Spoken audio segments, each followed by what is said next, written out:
10, 9, 8, 7, 6, 5, 4, 3, 2, 1.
Welcome, ladies and gentlemen, boys and girls, Skyliners and Skywatchers. Welcome to the Vash Sky ParkCast 10K celebration. Oh my goodness gracious. I am so very, very excited to be on with you. And thank you so much for coming on in here and making this dream of mine a reality. First of all, I want to go ahead and thank each and every one of you out there for watching, for subscribing, for sharing the channel, for doing what you do, what you can to make this thing successful. Very much appreciate everything. The comments, the likes, the shares, everything. Thank you so much. That's first and foremost. And then, two, I want to go ahead and thank everybody who has shown up. And I understand there are some people that are going to be here in spirit. And they're like Lou Washman's Ghost, for example, which I guess he's always in spirit, technically right there. But it's perfectly fine. It's okay if you cannot come on, but you know who you are. I want to go ahead and shout out to Player Place 28, for example. Like we were saying before, Lou Wasserman's Ghost, so phenomenal. I know Culture's on the road right now. I want to go ahead and thank him. Marvin, who just hosted an amazing TPP program. To everybody out there, thank you so much for being part of this really shared success, honestly. So absolutely fantastic. But we've got a great panel lined up for you as everybody is coming on in here and looking to, be with you, obviously be with us. And so we're excited to go ahead and have them on. Let's see here. Let's go ahead and start off by welcoming on MJ, my producer, extraordinaire.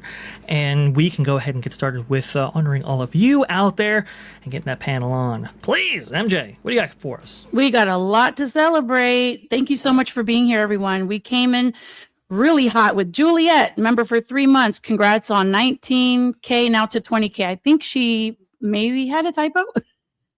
I'm not sure. I think 10K. I think up to 20K. Look, hey, I am extremely happy where we're at right here, and obviously we want to go ahead and go as far as we can. The sky's the limit, as I say. But just like Moana, no telling how far I'll go. There we go. True. That's true. And then we got the Real Ventures for 5 smackaroonies. Congratulations on 10K subs, Vash. Thank you so much. Very much appreciate that, Real Ventures. Saw you out there on X.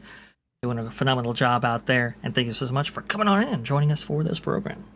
And we have Juliet, of course, as always, as lovely as she is and generous extremely with her time and her euros. So we got 2 euros, evening, Vash Sky ParkCast, Skyliners, and Sky Watchers.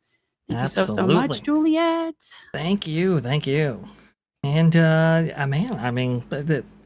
absolutely phenomenal. It's crazy.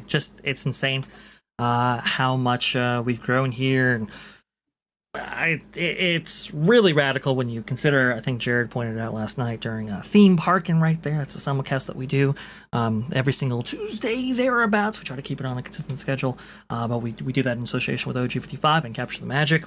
He was saying that, it's... it's in the single percentiles in terms of the amount of people who even get over 1,000. So get 10,000 really is an accomplishment. That's why, did a little work on the intro right there in order to really showcase that phenomenal stuff. Thank you so much. And we got Lauren out there watching. That is fantastic. We got Going Shogi, which we might have a little bit more of Going Shogi as the show goes on.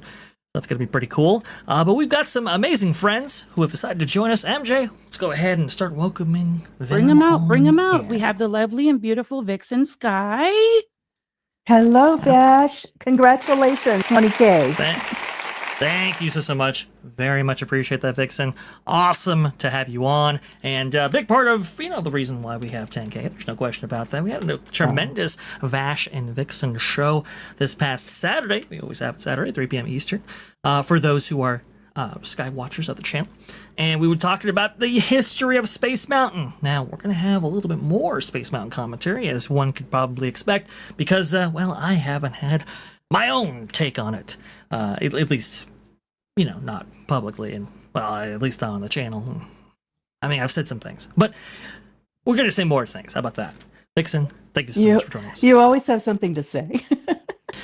So, especially about Space Mountain, right? I try to. But I'm so glad that you're able to stop by. And I'm so happy.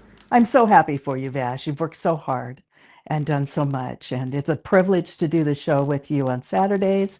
We'll see all the members at 3:00 Eastern, right, on Vash Sky ParkCast. Oh yes, for the Vash and Vixen show. Vash and Vixen show, and this Saturday actually we're going to be doing the part 2 of Salute to America. We were supposed to get that last week, but didn't quite work out, especially with that Space Mountain news. So we tried to switch up programming, but don't worry. We always go ahead and we try to abide by our commitments right there. But I will say, MJ, we have so many guests. We can't keep them waiting. Come on. Let's go ahead bring and them out. Bring them out. We have Ron from Follow the Bradley's Fun. Hello. Welcome in. Tom F., Bark Magnitude. And we have Erika from Erika and Raph. Absolutely. Welcome in, guys. Thank you so much for joining me. And I'm really happy to see all of you and to showcase you. Congratulations. Thank you. Very much appreciate that. We can take a little bit of a sip there. Cheers. Cheers to 10K. Congrats to 10K. Now double that tomorrow. Yeah. I don't quite know about that. But hey, you know what? We'll try to double it. as as quickly as we can, I suppose. As long It'll as you be guys here keep by sharing us out. Christmas or before. I, Vixen, I don't know about Christmas. congratulations, Vash. I gotta say something. Vixen's avatar looks remarkably like my sister. Really? I have no Wow. idea how much you actually look like my sister, but your avatar looks almost identical to my sister. Oh my goodness. So, Well, Vixen might be making an appearance, perhaps on her channel, sometime in the not so distant future, right there. So perhaps we'll leave it a mystery for now. Answers will be revealed soon, I'm sure. That's right. Very cool. We also have, I do believe, another super chat coming on in here with Texas 8412 right there. Oops, sorry about that. It's okay. I put it up. There you Yeah. go. Congrats on 10K, Vash. It's all your fault. I can't. You got to do know- it like Pro does it. Doggone it, Vash. Congrats on 10K. It's all your fault. That's the best I can do. I'm not like Pro, but that's the best I can do. That's we'll take the best. That's for sure. No. Listen. When things go wrong, I usually try to put on myself right there. But in the case of success, not possibly all my fault right there. It's everybody's. So you're all at fault. How about that? I'm used to You're the getting one blamed for stuff, grinding so it's every okay. day. Erika, I try to. I mean, it Right, is. dude, it shows. I mean, be proud of yourself. There's nothing wrong in giving yourself a pat on the back for hard work, and it's paying off. I hope it's paying off. I really do. But man, it's crazy. It's been quite a bit to get to this point right here. I want to go ahead and thank each and every one of you once again. But we got to bring up some stories right here. We got to have something to talk about. And I definitely want to talk about this. I know, Erika and Ron, you guys may have talked about this before in that Park Place coverage, but it's worth bringing up again because, well, this is such an iconic ride. What am I talking about? Talking, of course, about Space Mountain. News of this came, I believe, Friday last week, right there, with WWE Magic saying this: a massive rebuild of Space Mountain and Magic Kingdom could be on the way. Track, queue, and load stations are all expected to be replaced. A possible announcement could come at D23 in August of 2026. They elaborate with their article here, posted 5 days ago. Disney planning massive rebuild of Space Mountain at the Magic Kingdom. This by WWE Magic staff. Space Mountain may be next in line for a major refurbishment at Walt Disney World's Magic Kingdom, according to WW Magic sources. The classic coaster is in the planning stages for a rebuild that touches nearly every aspect of the attraction, from the track to the queue. The scope being discussed goes well beyond a standard refresh. Sources describe it as an interior rebuild of the coaster itself, with a full track retrack similar to the recent work on Big Thunder Mountain Railroad. Changes to the queue area and loading stations are also part of the plan. Now, if you guys thought, well, simple retrack, maybe it's not all that bad. But there are those out there who are saying much, much more.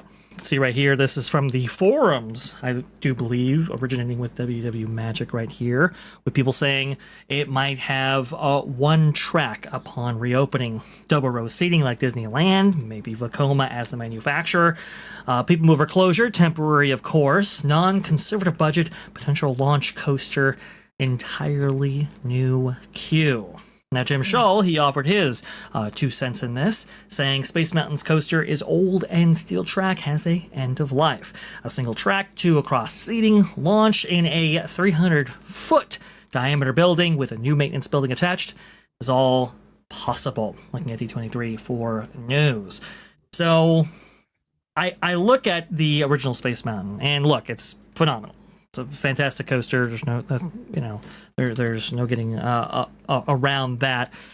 But it was of its time, and really, it originated as kind of the East Coast version of the Matterhorn, which is why it's toboggan style, which is why there's 2 tracks in it, very similar to the Matterhorn bobsleds that currently exist at Disneyland. When it comes to coasters, right? Even in the Floridian market, how does Space Mountain hold up? in today's coaster market when you have Cosmic Rewind and the next park over, when you have in the very park that it sits in, Tron Light Cycle Run, right next door. Okay, and then you have to think about Stardust Racers. You have to think about Velocicoaster, Hagrid's Magical Creature Motorbike Adventure at their main competition. There's new competition in the form of Fast and the Furious Hollywood Drift over there at Universal Studios Florida. Even farther away, you have Iron Gwazi. In the Florida market, it is packed with top-of-the-line coasters.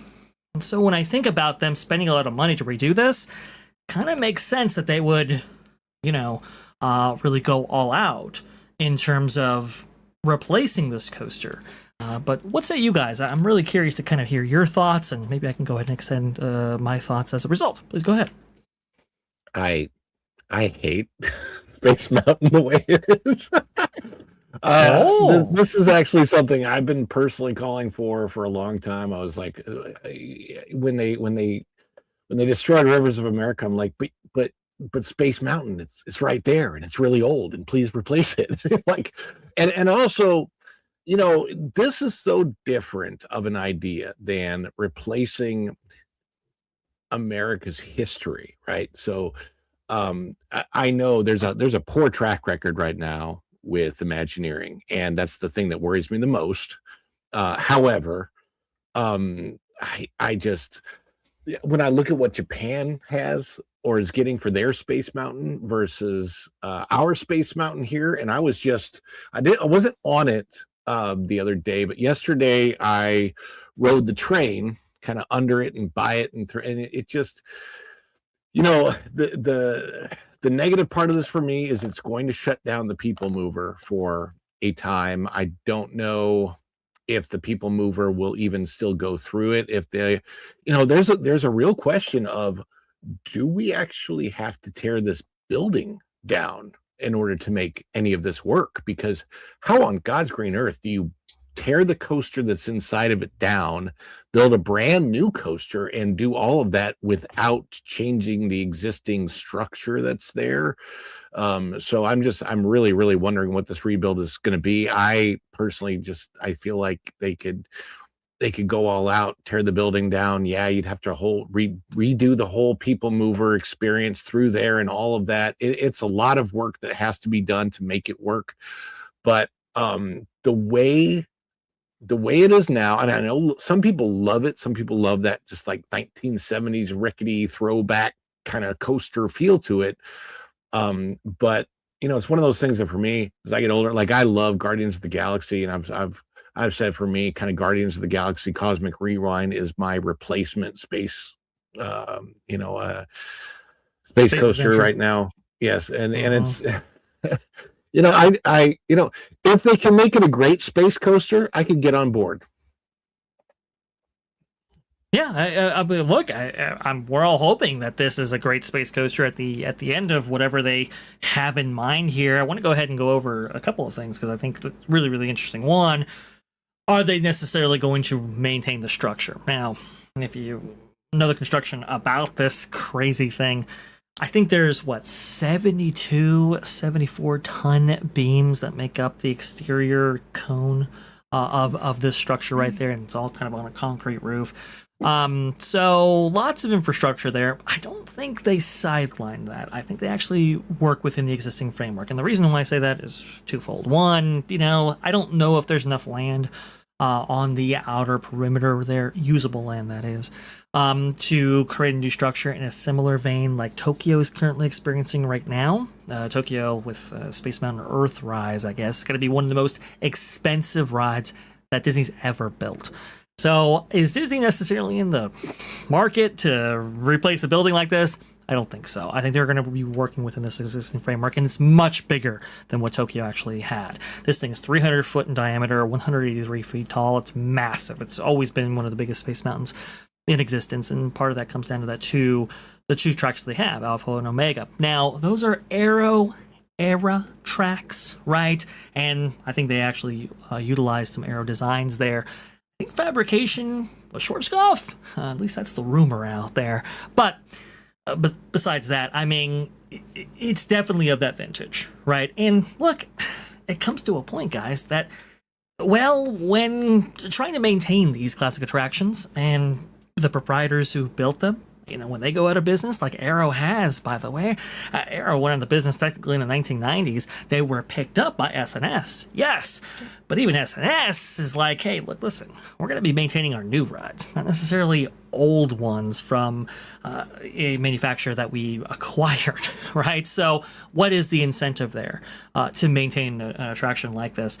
I mean, for a lot of theme park proprietors all over the country, they're replacing their Arrow era attractions. And I think Space Mountain is going to be the next one, which is most unfortunate. But when it comes to new parts, right, you have to either fabricate them in-house or try to attain them in other places. And obviously that's costly in terms of both energy and resources, like money. So I think for the company's, financial outlook currently, it's kind of like, do we necessarily want to maintain an aging coaster, especially when we have so many coasters around us that make Space Mountain feel a little bit passé by comparison? I don't know. And so I think that's what they're looking into when it comes to the future of this coaster. But they could do launch. It's possible. But I do think they go with something a little bit more substantial, like maybe one step up from Disneyland's, right? Because Disneyland's has always had, dual seating there. And not the single file toboggan style that Matterhorn and Space Mountain of 75 currently has right now. And that allows them to not only have a more comfortable experience, but also too onboard audio. And I think onboard audio, it's kind of impossible to do with a toboggan style coaster versus with onboard audio being implemented in a more substantial configuration right there. Well, that allows you to have overlays that this, coaster has never really benefited from. They do play Christmas music with some fancy lights for Mickey's, very Merry Christmas party. But I'm talking like Hyperspace Mountain. I'm talking like Ghost Galaxies, like you currently find right now at Space Mountain at Disneyland. And Disneyland, I think that might be the rubric, right? That might be a showcase of what they might do. Maybe not all of it, but maybe some of it. I think they do like the idea of overlays for this coaster. If you remember, back in 2003, they had to completely replace the track for Disneyland Space Mountain, and they had to do it by opening a hole in the top there and actually like lifting out track pieces and putting them back in. It was a very costly operation. It was a lot of time. I think it took 2 years in order to perform, but that showed that they can do something like this. And I think that's where they're going ultimately. Erika, your thoughts on this? Because I know you know a little bit about coasters, a little bit about, attractions like this. What say you? Just a little bit. To your point, Arrow coasters, or Arrow's been out since the 90s, bought up by SNS. And I think, with coasters, you have two separate camps of fans. You've got the ones that want the newest and the latest, and they want the best thrills, and they cling to that. And then you have other coaster fans that really lean into older coasters and into the nostalgia.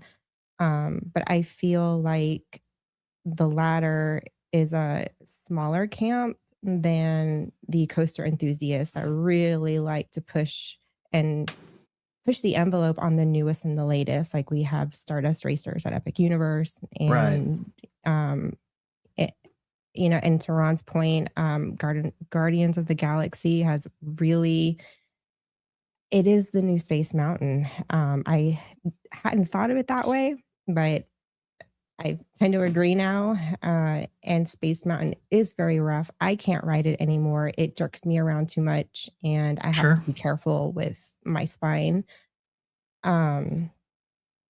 So I'm looking forward to the refurb. But I am concerned about People Mover. That is a classic that goes back to Walt's legacy.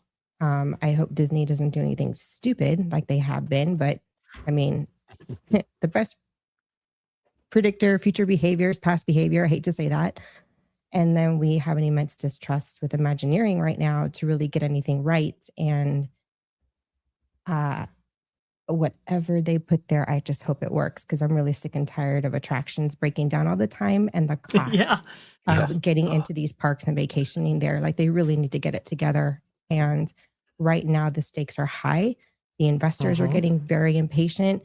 and they're really turning on the heat on tomorrow to do whatever he's got to do to turn the ship around because the stock is not looking well. So no, it's absolutely right. There's no question about that, Erika. The stock isn't looking great, and I think the company, that this is why they placed a particular emphasis not just on investment, but of cost mitigation, right? For example, one of the big things about why they may have gone forward with something like Tiana's by Adventure is, well, you don't have to maintain 150 or so audio animatronics on both coasts anymore. Now it's just a couple dozen, right? It doesn't. That's true. They just don't maintain those things. Any rumor of this becoming a Muppets Space Mountain? Oh gosh, please no! Don't give me any ideas. No, don't, Ron. Don't. No. I don't think they're going to actually do that. But I kind of want to talk about. No, they'll turn it into a Monsters Inc. overlay of. Anyway, I'm going to shut up now. Oh no! 2 monsters coasters, 2 monsters ones. No, but the other thing that the people mover will become a door mover. Yeah, that's true. The code. Okay, so this is why I think the building remains and why I think the people mover remains. It's because a lot of that stuff's kind of out of code. So this is why I think when you do a retrack, which they were thinking about doing back in 2008, I do believe, but put the brakes on it, because a lot of the stuff just doesn't. It's just not up to code anymore. When you have a new track installed, like Big Thunder, for example, right? We saw that envelope of protection test that was performed for that vintage coaster right there. Now, when you replace a track, you have to conduct that envelope protection test once again. And it just doesn't pass muster in a lot of places. So it's one of those things where it's kind of like, okay, well, this is like really expensive to maintain. We have to retrack it at some point, and now it's like, okay, well, maybe we can't in the way that it was originally envisioned because literally it's just not grandfathered in. So I think that's also why they're kind of like, okay, this is going to be more substantial. This is bringing Space Mountain to the new century, maybe with launch, maybe with a Vekoma design track right there, which I think is a good bet because Vekoma's historically done all the work for Disney, going back a couple decades now. So I think it's probably going to be appropriate. But I think that's also why they're looking at, okay, we're moving on. Because I think it fits all those metrics right there. But Tom, I know you've been on this coaster. Yeah, I haven't been in for a long time, but I've been on it. I'm wondering how much square footage they actually have inside that dome to actually recreate everything. And you said they went to the roof in the California one. Mm-hmm. I don't think that's feasible in Florida. Not in Florida. You're exactly right. So did they, when they built this, did they put in back service ways? Because there's got to be a way to get in there service stuff if there was anything with the track. I'm just thinking engineering wise. Yeah. So for Disneyland, they had to go in the dome there because it's just built differently than the Magic Kingdom equivalent, and it's surrounded all sides. So that's kind of one of the reasons why they had to go through the top there. Also, too, it's sunk into the earth more. Versus Walt Disney World's is not, and it's accessible on multiple sides. So I don't think they're going to go through the roof like Disneyland, but I do think they're looking at like a Disneyland level replacement in terms of track and so forth, right? We can do a surgical approach and not discard the whole mountain like Tokyo has done. That's kind of what I was pointing out. Yeah, I'm wondering if they'll go in, deconstruct the whole thing. They already have plans maybe to what they're going to put it in there by that way. And not touch the people mover? I see. That's the thing. I don't think they'll touch the people mover, and it's for the reasons of preserving code. Because if they touch it substantially, they got to update it. They got to update the whole thing, and that's not going to happen. And they just did that. They just replaced the sensors. Just not even 5 years ago. Right. Yeah. Right. But I mean, if you were to touch any structural issues related to people mover, well, now it's like, okay, well, does people mover get seatbelts? Just I could see them closing it, Vash, for a time being, and just because of the construction work that's going on in the building, right? Safety risks that way, but other than that, that's a big thing for them. The people mover is a big people eater. It gets a lot of people time to decompress and everything else. You got to think just think about it. I mean, how many people go on a, If Vash, can they remove panels like let's say the backside of the Space Mountain here? Can they basically just remove two of the big wall panels to put construction I in think and that's out? the way they go ultimately. Yeah, I think that's the way they go, is they go from the side instead of the top, right? And that really limits your use of cranes and precision and all of that. It makes it much more affordable to do something like this. And I think the People Mover only is down for a period of time. I don't think it's gone the whole time during this whole thing. I do think they wall off sections of it and at least have the People Mover pass through, maybe with some new audio saying, hey, coming attraction kind of thing. I think it's the way they ultimately do this. But here's the thing, these load stations that you're seeing right there, which were, they get big upgrades in 2009, I think those are gone too, because I don't think it's going to be dual track anymore. And the other thing about this too is it's not really guest accessible when it comes to, guests with disabilities. So for Disneyland back in 2005, one of the big things that they did for Disneyland Space Mountain was they had a switch track actually added that allowed guests to board and deboard in their own area. That way they didn't have to work within that kind of 20-second dispatch framework that, well, even Disneyland's suffers from currently today. In this case, it's like, okay, you want to take your time getting on? No problem at all. And then when we're ready, we'll go ahead and switch you onto the track and we can dispatch you promptly. Magic Kingdom Space Mountain doesn't have any of that function. And I think the dispatch time is anywhere between 20 to 30 seconds before you actually get into the realm of Cascade, which used to be far more regular before that 2009 update. And then with new software improvements made in 2009, that happens less frequently. But you're right, Erika. The breakdowns are definitely a thing here. And that's why you only have the most experienced cast members, at least historically, work this attraction because the dispatches are so fast. So there you go. Oh, and Lou Westman's Ghost up here. Here's an idea. Can they move this load-unload areas out to where that long bridge is and thus give more room in the dome for the more ride? That's an interesting point. You could do that. You could relocate the queue load-unload to a different point, maybe closer within Magic Kingdom, and have you transported under the railroad tracks and into the dome. That is a possibility. Will the company do that? Probably not, but you could. That's the other thing too about Walt Disney World. It's outside of the berm, outside of the railroad track, versus Disneyland's was inside. So there you go. I'm still trying to figure out how much square feet they actually have inside that building. Yeah. You could probably Google it. That might be public information. Because it's a canonical structure in terms of interior cubic square footage. Yeah, it might be a little tricky right there. But I mean, I think it's like 2 acres or something like that. Yeah, I mean, they can build a lot of stuff with that. Even if they stripped every bit of that track out on the inside and left the outside part.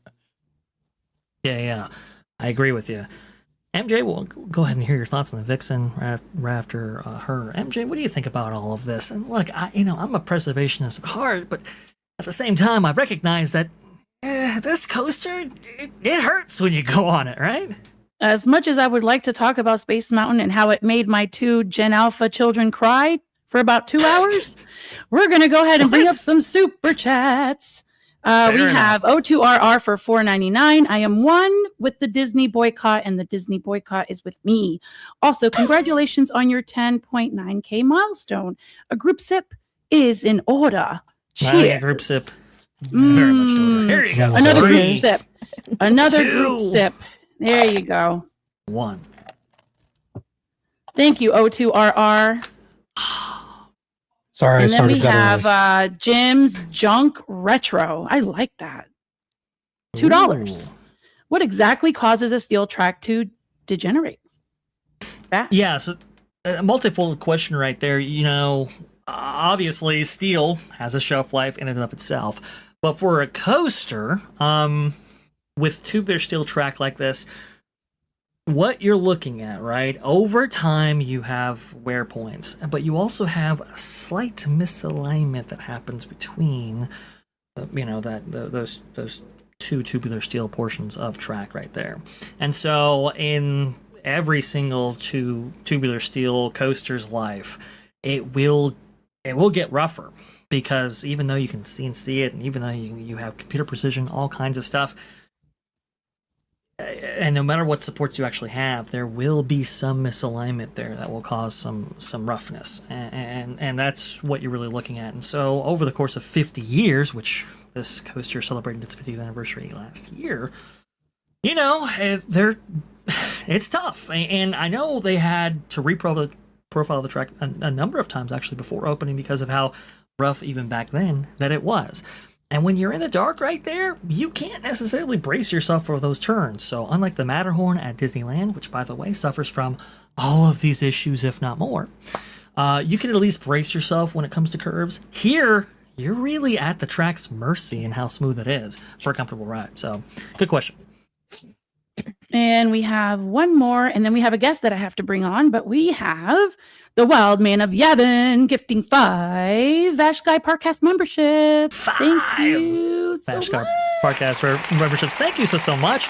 So Hambry Jeremiah right there, Humphrey Bear. Hey, good to see you. Floral from Under a Rock. Thank you so much for coming on in here, Floral. Thank you, Jay Cumberland and Cindy. Thank you so much. You are now all Sky Watchers yourself. That means you can join us on Saturdays for the Vash and Vixen program every single Saturday at 3 p.m. Eastern. Speaking of amazing people that we have on this program, we're about to welcome another. Please go ahead, MJ. We have Bob from Barry's Place 28. Barry Box 28. What's going on Hi, there, Bob. sir? Absolutely. Great to actually have you in here, and welcome in on Bob. We're celebrating 10K, but we're also talking about some Space Mountain news. Well, perhaps news, if the rumors are true, which we think they are. Welcome on into the program, sir. What say you on this Space Mountain crazy space adventure right here? And do you have anything to share for us while you're on the show? If you can communicate, that is. Bob, are you there? Bob! We lost him in the void of space. No! Bob. Bob cannot hear us. He Oh is... dear. Earth Paging to Mr. Bob. Morrow. Uh-oh. He's Mr. Tom Morrow. Yeah, exactly. No, I'm here. I'm but- Tom. I'm here. It's Bob. Bob. I can't open the airlock, Bob. Please come in. That's pretty good right there. All right, maybe Bob has his audio checked here. Bob, are you with us? At all? Bob! Hello. All right. Well, go ahead no. and message us, Bob, when you are ready to come on, and maybe when your audio has been restored. Bob's not the only guest we have on coming on, though, because somebody from a little place called Magic Capturing. The magic. Yes, has decided to join us. Jared from Capture the Magic. Hello there, sir. Welcome on in. You know what we're talking about? We're talking about a little Space Mountain. How are you today, good sir? And what say you on this particular topic? Uh-oh. People coming in can't seem to be. Are able to all of hear. our guests Uh-oh. having issues? That's Maybe it's insane. us. Could it be us? Oh no. I did hear him say he couldn't hear nothing. All right, Nope. I figured it out. Sorry, I couldn't hear anything, and now I do. Sorry about that. Didn't mean to pop in here and have audio issues right off the rip. All good. That's no problem. It seems to be, I don't know, like a, StreamYards. gastrointestinal issues going on across the country in various places. It seems to be going around. So, Jared, what say you when it comes to Space Mountain and possibly redoing it right there? We talked a little bit before about it yesterday. I kind of want to hear your extended thoughts here. What you think about this? Because a lot of people are very kind of anxious about all this. Is there anything to be anxious about particularly? And what do you think is going to happen ultimately? I think there's reasons to be anxious because given recent track record of kind of hit or miss things. The only thing I will say about this is the fact that this ride takes place in complete darkness probably means it's really hard to mess up considering where Space Mountain currently is in terms of True. a ride. So out of anything they could do, I suppose this one is the least amount of maybe damage they could do, because if you just simply updated some projections, had a smoother ride in here, and if it was the same concept, it'd be kind of hard to mess it up. But then again, it's always possible. So I don't know. I think given where this ride is, it is a very, very rough ride, like very rough. And especially with like Tron and Guardians of the Galaxy, all these new coasters that are really smooth, and even look at Universal with Hagrid's, like you can really see, especially with Tron right behind it, what 50 years of roller coaster technology can do. And So I think true. it really makes Space Mountain look worse. I think OG even brought up at some point it becomes bad show. And I would argue probably Space Mountain has been there for a bit, because the last time I rode it, it's been a few years. My daughter wanted to ride it, and it just, I mean, immediately have a headache and just your neck hurts because you also can't brace yourself in the dark. So like when you're going, Right. all of a sudden you're just like, and you're just neck, you're cracking your neck. So I'm always afraid my head, boom. 'Cause oh I'm yeah, so I mean, tall. and that's the thing too. I'm tall, so when I see that thing in the lights, I'm just like, my head's gonna get hit on one of these things. But I feel like if they do, whatever you think about Big Thunder Mountain, I think it has its issues with its refurb, but it is a smoother ride. If you did nothing else but have that type of ride system in here with maybe some projections like you see in Cosmic Rewind, it would be a better ride than what we currently have, I suppose, at minimum. But I kind of think, we were talking about last night, I kind of think they revamp this whole thing and go for a completely different type of coaster than what's currently in there, if I were to guess. I think they absolutely do. There's no way they bring out a toboggan style ride in 2026. I just don't think that's And from a that's really a capacity thing. standpoint, you can, if you have 4 people that can fit in a single vehicle, you can get more people through it, things like that. I think that's probably one reason why they would do it. And I don't know, does any coaster manufacturer make a toboggan coaster anymore? That's a good They do make single file coasters. I think Intamin is currently working on one, and then obviously Rocky Mountain Construction has its what is it, Velocicoaster track or Velociraptor track right there. That is single file. So think Wonder Woman. If you've ever experienced that at any of the Six Flags parks, that would be something that you could use. I just don't think they do that, honestly, because there's a lot of issues that go along with that, and it's not necessarily as accommodating. I think they do go with something a little bit more substantial, ultimately, and just remove the 2-track design entirely, which is sad to see, kind of a vintage coaster like this go, but they do have their shelf life, and like you said, it's an entire building. They can fit all kinds of stuff in. Somebody actually, I think, Medical Breakdown coming on in here with the $2. Original build structure may not survive redo. That's an interesting idea as well. You might have some complications, some issues trying to actually retrofit this building right here. I don't think so. It's pretty well built. This thing is like an engineering marvel, honestly. I don't think it's going anywhere. I think they can work within the confines. I think it's just 4 pillars that they kind of have to manage right there. I do think they're going in that direction, though, with it. And unlike like Matterhorn, for instance, right? So Matterhorn's track interacts with its substructure and thereabouts. That's something that they wanted to avoid with like Expedition Everest back in the day, and all of the future coasters after that. This, thankfully, does not interact with its building. It's kind of separate to it. So I do think it would survive, but it is a concern right there. Bob, are you with us now? Talk about Space Mountain and, I don't know, maybe your adventures over there on Barry Place 28. Please go ahead. Come on in. Yes, thanks for having me, guys. And by the way, congratulations on 10,000 subs, Vash Sky. That's amazing. Yes, I forgot to say congrats. Yeah, congrats, Vash. Yeah. Thank you so much, Jared. I just got a brand new computer, and so apparently I didn't have the audio set up correctly for my AirPods, so that's why I was like, I'm having audio issues here, so I had to figure that out real quick. I did too. Thanks for waiting. It's in the same club, Audio Issue Club. It's a fun club. Oh, I'm telling you, it's going around. See, I don't like audio issues, but I love having new computers. That's for sure. My computer updated from the stream last night till this morning because I got on here and I was like, oh, it did an update, and then sure enough, it automatically had all my audio settings as mute for whatever reason. I'm like, that's fun. I enjoy updates. It just resets everything. Oh, my Windows update came in last night as well, and boy, oh boy, I just love those first updates, don't you? Go ahead, Bob, please. Good time. One thing I was going to add before I forget, I don't want to cut Bob off. I was going to say, I that last super chat, it's a legitimate thing to wonder about, because I had heard, I don't know if this is true, that one of the reasons the Stitch ride is still vacant is because of the building codes when that was built. And to go in there and update that, they would actually have to bring it up to the proper building codes. And I think structurally, that's all interconnected. So I think it actually would affect like potentially cosmic or what the quick service there. I always forget the name of it right there.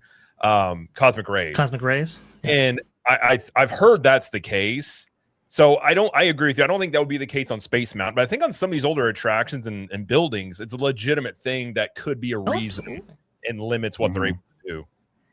Well, I think this is why this didn't get a retrack back in 2008, right? I think that they were like, no, we're not going to touch this because it's going to require more substantial budget to get right. Please go ahead, Bob. Anyone else find that completely ironic, being as this is all in Tomorrowland? Right. Oh yeah. Let's go ahead and get Vixen's thoughts on this one, because I think we were going to do hers after the super chats, right? If I'm not mistaken. Yeah. That's a fair point. Bob, I'm sorry. You're going to have to wait just a little bit longer. Oh my, Bob, I didn't mean to interrupt you. She was going to go. Vixen, please, because you have been waiting like 45 minutes. So I do apologize. Let's go ahead and incorporate your thoughts a little bit there. And Bob, I have a question for you, Vash. I know on our show we talked about Space Mountain and also about the music that they used for Space Mountain and the story of Dick Dale. And I was wondering, do you think that they're going to go retro with the new cars and with the music? Oh, that's interesting. They very well could, right? Kind of lean into that 70s era feel. Yes. But obviously with new track and maybe a new ride system and all of that, but with the stylings very much of that John Henshian type time period right there. Yes. That is a possibility. I'm hoping for that. I think it would be really super cool to do that. And I think the Dick Dale music would be fantastic. Oh, Dick Dale. That they used before. Bob, you remember Dick Dale, right? You remember that brief period of time. Go ahead, please. Yes. Well, hey, not only that, but we had Eddie Sato on our show for the Park Streamers Hangout, and he actually talked about how he got. Yeah, it's amazing. He talked about how he got Dick Dale to do the music for Space Mountain. So if you guys haven't seen that, you need to go back and see our interview with Eddie Sato, because it's amazing. But basically, did you guys already talk about that and how they got the music for Dick Dale? We brought it up and talked about it at length on Vash and Vixen for the members of this channel right here, but we haven't brought it up on this program. Please, Bob, if you would be so kind as to tell us the story, Bob. I'm going to tell you the quick abbreviated version. So basically what happened was he originally wanted Dick Dale to play on top of the Matterhorn, and Disney would not go for it, and because they thought that would be a really cool promotional thing. And then they realized, hey, we could actually get him to do the music for Space Mountain, and instead have him play on top of Space Mountain. So basically his partnership with Dick Dale, he was able to convince Dick to write the music for Space Mountain when they redid it. I think he gave a really cool retro vibe to it. I loved it. I grew up liking Dick Dale anyhow. I mean, my parents are all into Dick Dale and Jan and Dean and all those old surf stuff. And so for me, it was like, hey, this is awesome. But the cool thing is hearing Eddie talk about and how he was able to get everything completed. And Disney even had an issue with getting him on top of Space Mountain, but they were able to do it. And it was an amazing collaboration between the two of them and Disney. So I think it's awesome. If they continue to do that, that'd be great. But I don't know. I haven't heard a whole lot about the revamp for Walt Disney World. But one of the things that Jared was bringing up, and Cap, I think you're right about this, is that the buildings are all interconnected. One of the issues we have over at Disneyland is that the People Mover track is all interconnected with all the buildings over there. And that's kind of what we have over there in Walt Disney World. So one of the issues they've had is if they have to redo the People Mover over in Disneyland, and or they decide to redo Tomorrowland, they would probably have to demolish some of the buildings or maybe all the buildings and redo them because they're so interconnected. Because some buildings are newer than others. Exactly what Jared was saying. You might have to, redo a couple buildings, or you might have to tear all these things down just to revamp this one area. That's why I think they really need to redo Tomorrowland at Disneyland. They talked about this. My sources had said, hey, D23, for 2 years ago, in 2024, they were going to announce they're bringing the People Mover back, but it's not going to be the refurb everyone wants because it's going to be too crazy and too demanding for them to have to do that. And so they're going to do a washed down version of it. Well, of course, we never got that. They never announced it. They announced all these other things that were doing at DCA and whatnot. So I'm kind of hoping maybe it comes back. My sources aren't giving me any information about D23 this year as far as Tomorrowland, but they're being very suspicious about their quietness about that. So it makes me wonder if they are going to announce a little something. But I think that they definitely would need to redo Tomorrowland. It would have to be a big overhaul for both Walt Disney World and Disneyland because of the way they have everything set up and how the buildings are interconnected and with People Mover. That's a good point right there. Many great astute points, and I just love that soundtrack back then. Look, the Dick Dale Space Mountain soundtrack, and by the way, this is when it was retrofitted onto Space Mountain and before its big redo in 2005 for the 50th anniversary of the park, actually. It was a combination between Carnival of the Animals, which the aquarium segment there, Dick Dale, and Sci-Fi Movie Monster was kind of the inspiration for that. It sounds bizarre, but it strangely worked. I think I like it a little bit better than Michael Giacchino. Now, if Magic Kingdom was going that direction, phenomenal. I don't think so, though. We'll have to see. We'll have to see ultimately what they do. Okay, please. I don't think they're going to do it either. I mean, look, they did it with the Red Hot Chili Peppers, and they were kind of experimenting that whole era, and it worked. It worked well, right? Rock and Space Mountain, and of course they had Around the World for California Screaming back in the day, and those were great. I'm glad they were experimenting and trying new things, and that obviously led into what we had for Dick Dale. But I don't think that they're going to go retro on that. And to be honest with you, I like the fact that there's two separate tracks at the Walt Disney World version, but yeah, the toboggan one is kind of like, it's kind of been there, done that. It almost needs to be a side-by-side. I prefer the side-by-side vehicles, just like, Splash Mountain, and then now Tiana's over there. Walt Disney World's always had side-by-side. I wish we had that for, our, Tiana's in previous Splash Mountain, but, they try different things to see what works and what doesn't work. And what I liked about this is that they did something neat with two different tracks, and it was neat. It's novelty, but it's kind of a rough ride compared to our Space Mountain over here in California.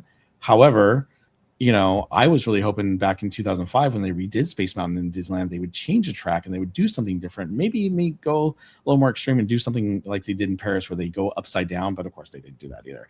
Before I forget, because I haven't been with you guys in a while, but I just want to say hi to Vixen Sky, Erika, Tom, Ron. It's so great to be hanging out with you guys again. And Jared, nice to meet you, buddy. Hi, Bob.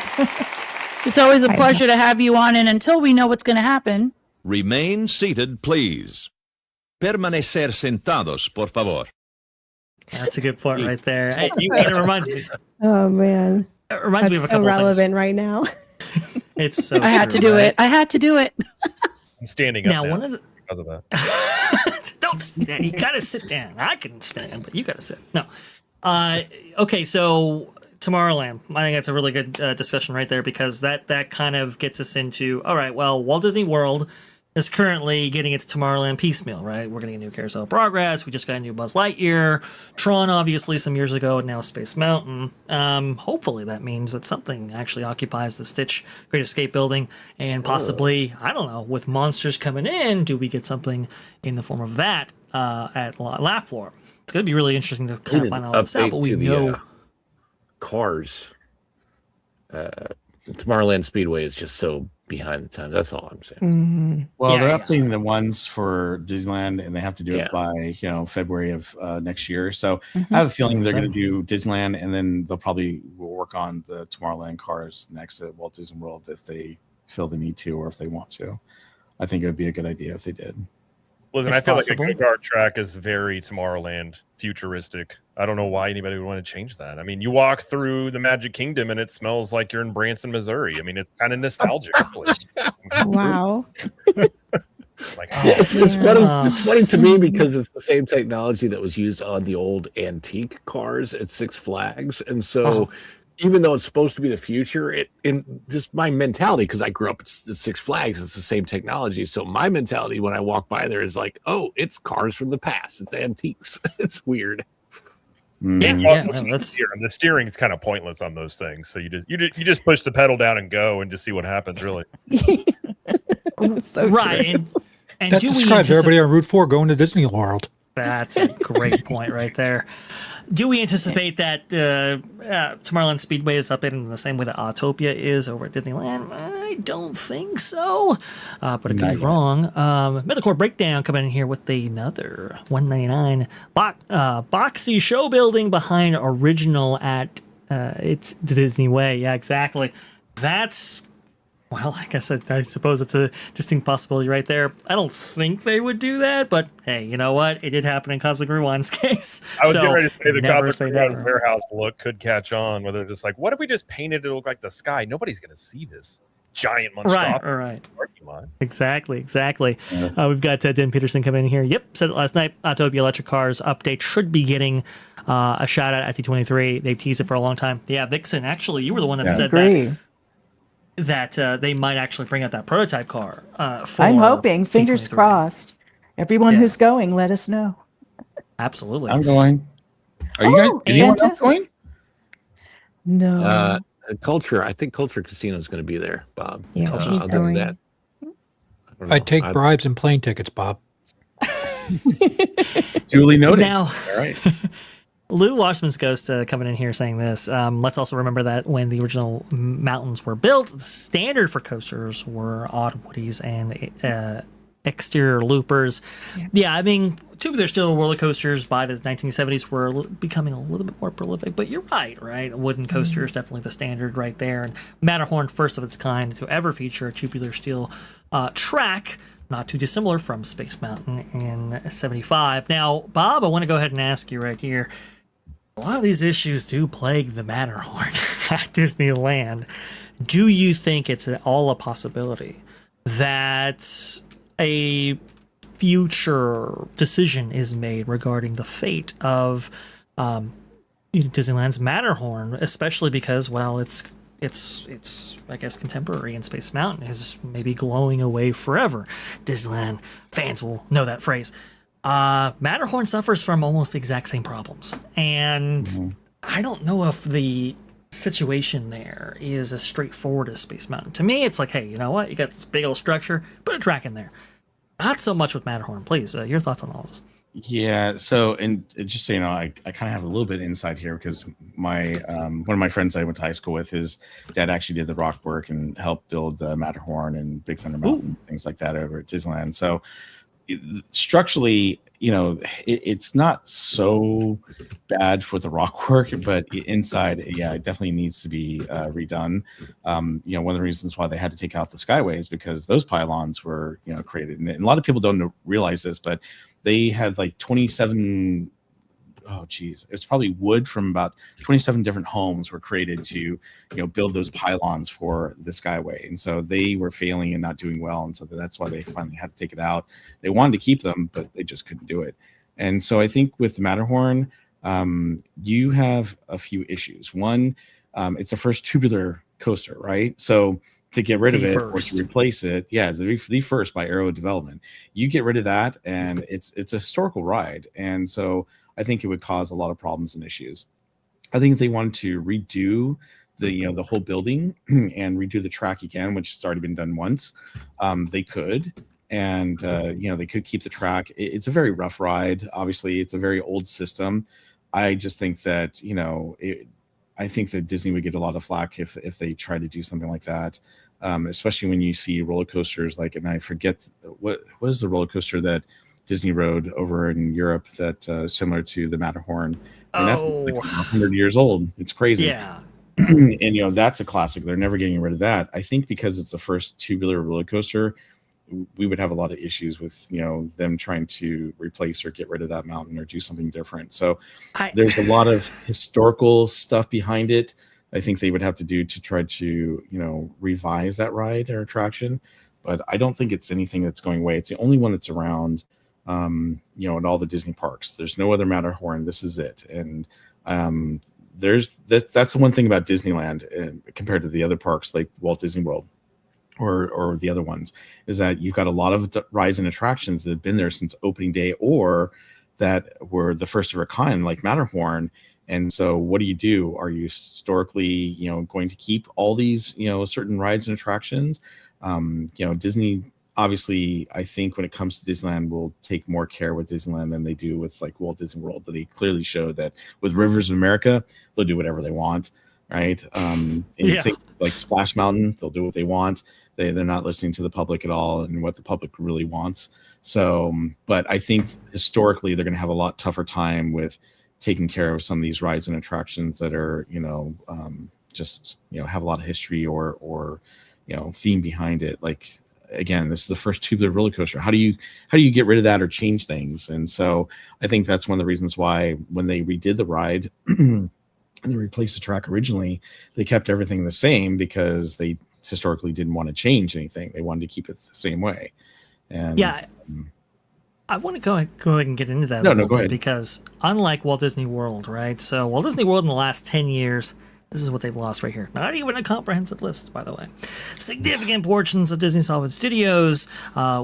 We've lost, obviously, the Great Movie Ride, Maelstrom, Interventions, Illuminations, Reflections of Earth, Stitch's Great Escape, Ellen's Energy Adventure, Splash Mountain, Country Bridge Jamboree, Muppet Vision 3D, It's Tough to Be a Bug, Rock and Roller Coaster starring Aerosmith, significant portions of Disney's Animal Kingdom, including Dinosaur, Carousel of Progress, now Frontierland Shooting Arcade, Fort Langhorne, Liberty Bell, and of course, Rivers of America. We've lost a lot at Walt Disney World, which, usually doesn't really happen at Disneyland.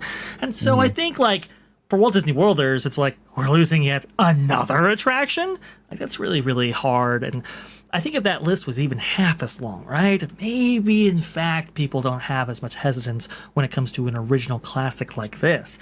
So I think that's where a lot of the fervor is coming, like, hey, stop touching my rides already. But now these things move on.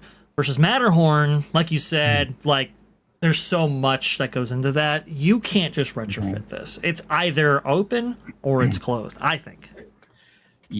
Yeah, I think so too. Something else I want to bring up, and this is kind of, a lot of people bring this up and they use this as an excuse all the time. And this kind of goes into the same category as the animatronic pirate that's over at Pirates of the Caribbean. But a lot of people go, well, Disney said that, Disneyland will never be completed as long as there's imagination left in the world, right?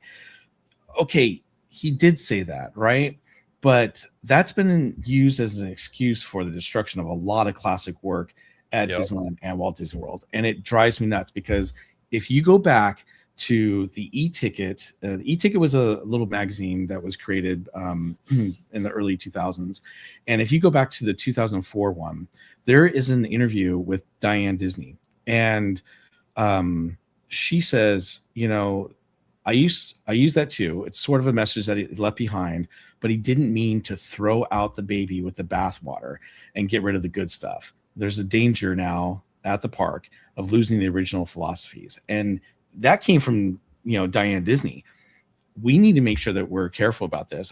People just quickly go, oh, well, Disneyland is always going to change, so we can get rid of the Matterhorn. We can do this. No, that's not what Disney meant. He didn't mean it for us to destroy things and make these big, huge changes. And I get it. Things are going to change over time. But over at Disneyland, they're going to be a little bit more careful with some of these rides and attractions.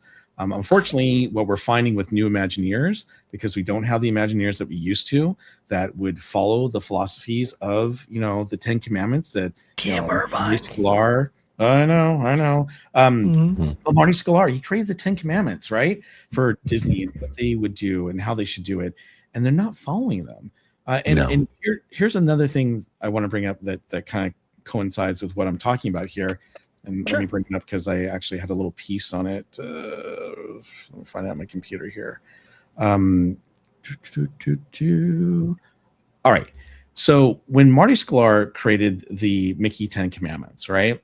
There are there's 10 total commandments. 6, 7, 8 are the ones that they seem to be not following the most, and it's really driving me nuts when it comes to Disney. And I really hope that the new Imagineers start following this, but unfortunately, I don't think they're going to.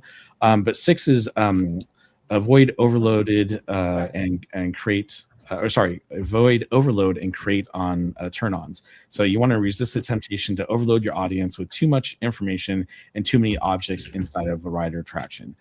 Tell one story at a time. Stick to the story line. Good stories are clear, logical, and consistent. And 8 is avoid contradictions, mainly identity. Details on design or content that contradict one another, confuse an audience about your story, or the time period in which it takes place, right? And we're finding this like the animatronic pirate. That broke all of those 6, 7, 8 rules because it doesn't, it broke the dead man tell no tale story. Well, if we continue to have Imagineers that don't follow the 10 Commandments and don't do these things, we're going to lose things like the Matterhorn. And I don't want to see that happen. And it's really kind of driving me nuts because I honestly feel they have their best interest at heart when it comes to doing these things. But at the same time, if they don't, do what the original Disney Imagineers were doing and follow in those footsteps, things are going to change wildly at the Disney parks in the next, 20 years. And I think that a lot of us are going to be disappointed by some of the things that they do. And there's going to be some amazing things they do. I mean, we got a lot of things that are coming out, here in the next, 20 years that are going to be just amazing. But I'm fearful that the new Imagineers are not going to follow in the footsteps of Walt or the, of the 9 old men or whatnot. I'm worried about that. And I want Disney to be this amazing place that stays an amazing place. They want to change Walt Disney World and some of the other parks, fine. They can do that. But, Disney never walked those parks, but Disney walked Disneyland. And if they change things there, I'm going to be really disheartened. Well, I'm so glad you bring this up because I was actually going to talk about the pirate at Pirates of the Caribbean today because we had an amazing article from Drew Taylor of The Wrap actually sharing, his 2 cents here, but also, too, getting Imagineers, at least former Imagineers, on the record right here. Disney quietly gave the Pirates of the Caribbean ride a tech upgrade, and fans revolted. A bid to showcase new Epic Games fuel technology in an audio animatronic backfired. The future seems set whether guests like it or not. July 10th, 2026 by Drew Taylor, as mentioned previously. In the reasons and responses section is where it gets really interesting because, like you said, those 10 Commandments, they are important right there. There are those within Disney who are unhappy with the new pirate. That's something that people in the company are upset about.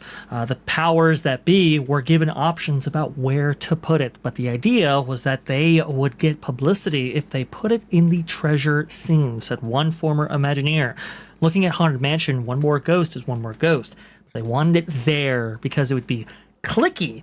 This is the social media side of Disney.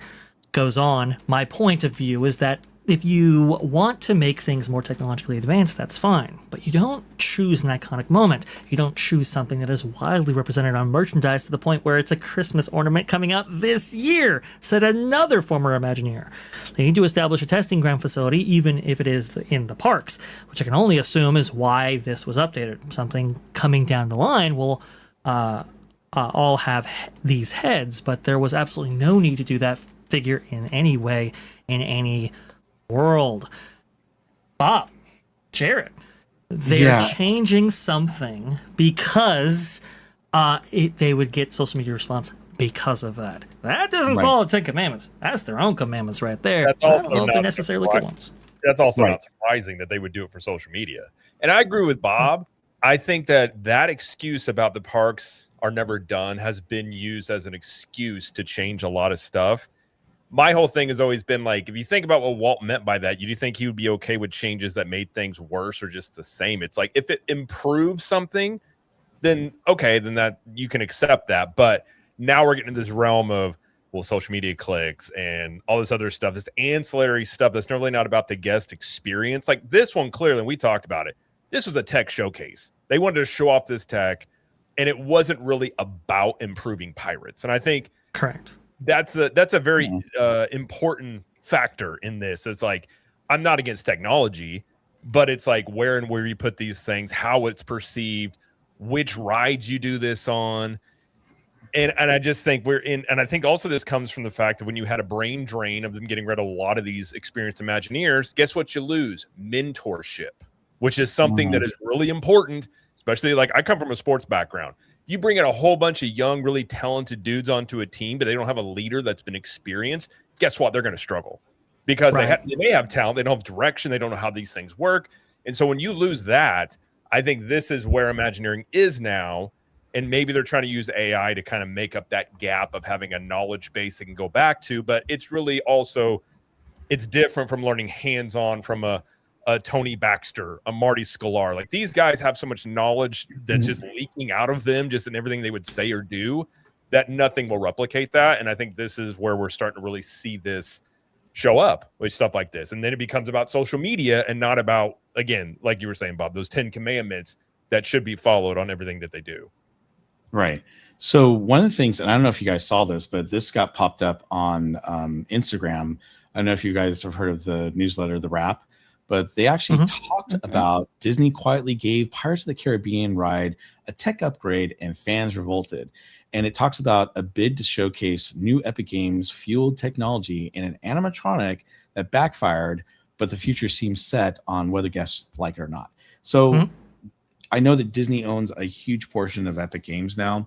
And obviously they're trying to, chew as much as they can between the properties, and they're doing a great job of, putting stuff in there for the games. But if Epic Games has this new fuel technology and they were trying to do it in an animatronic, why wouldn't you try to do it in something new like the Coco ride or the new Avatar, ride that's supposed to be coming out, or something else that they're going to be doing here, at the Disney parks that they could show at D23, and instead of being like, you know what, we're just gonna, change something in Pirates of the Caribbean. You don't change a classic ride and destroy the storyline of Dead Men Tell No Tales so that you can put in a new animatronic. And I'm glad to hear in this article it does talk about how Disney, the people at the park were not real thrilled about this. It sounds like they were kind of voluntold that they had to do this. But to me, if you go back and you watch the video of, I think it's called This Is Imagineering, from Walt Disney on Imagineering on YouTube, you'll see in the very, very beginning, it talks about, how they made this, ride this animatronic pirate.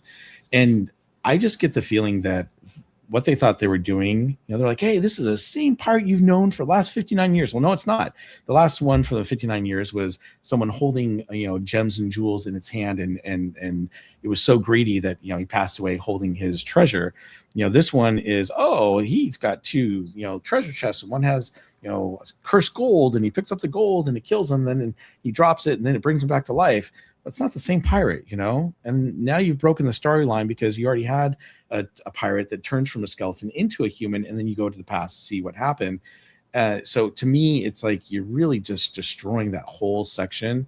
What they should do is they should just put the old skeleton back in there and forget this ever happened, and put this new animatronic technology in another ride or attraction. That's what they need.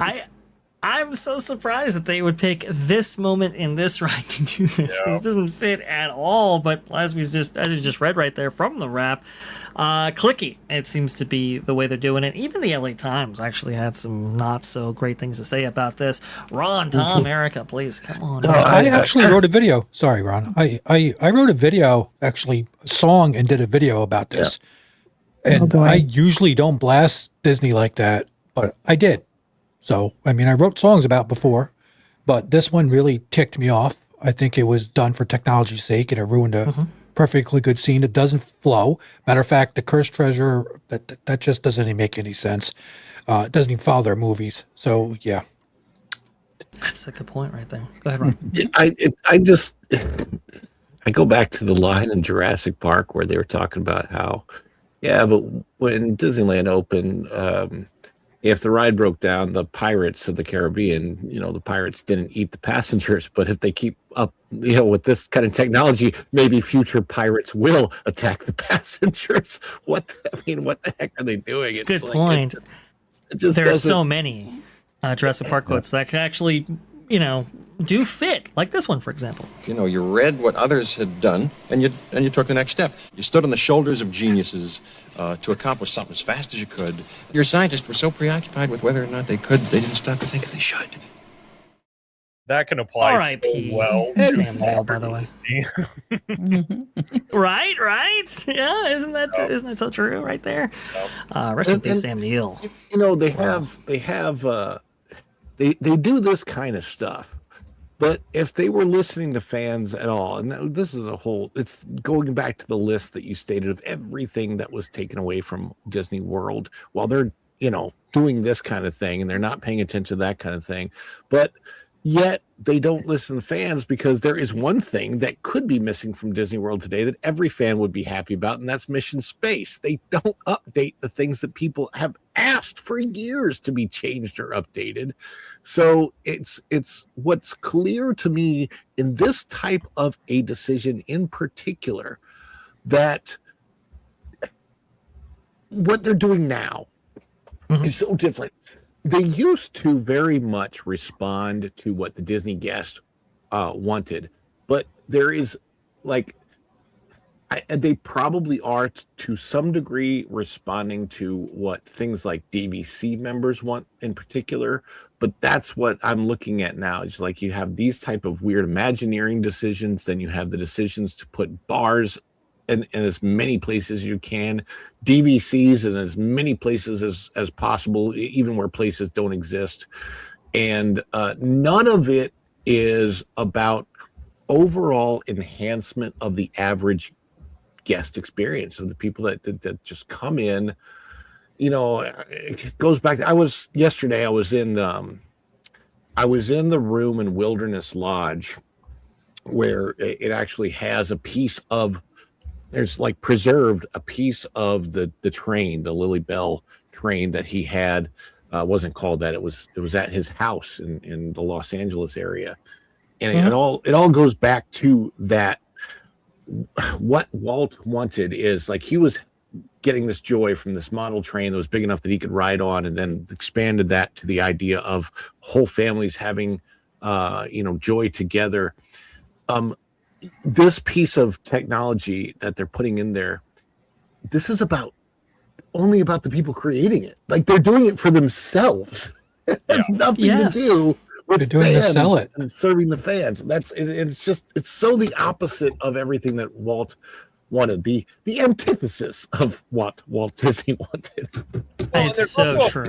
There's a fine line with you'll hear really talented artists talk about, and there was an article talking about how a lot of Hollywood has become too reliant on these group surveys or group tests about movies, and sometimes they've even heard him quoted talking about how the fans don't necessarily know what they want, but if you are talented and you're able to really present something that maybe they're not asking for, but you're we're going to blow their minds of what you're able to do here, when it's in line with the story and not having these ulterior things, you can do really great things. Even if people weren't asking for it, they'd be wow, this is better than I thought.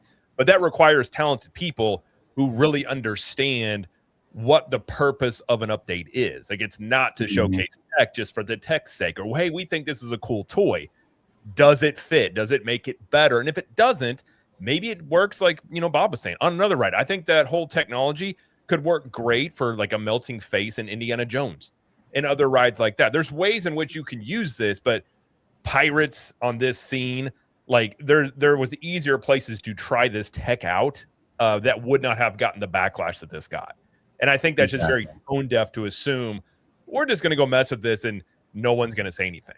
And I think they're just so disconnected from what people know and appreciate about the parks, and then they're almost operating on completely different realms when it comes to guests versus what they're developing sometimes for Imagineering, at least in my opinion.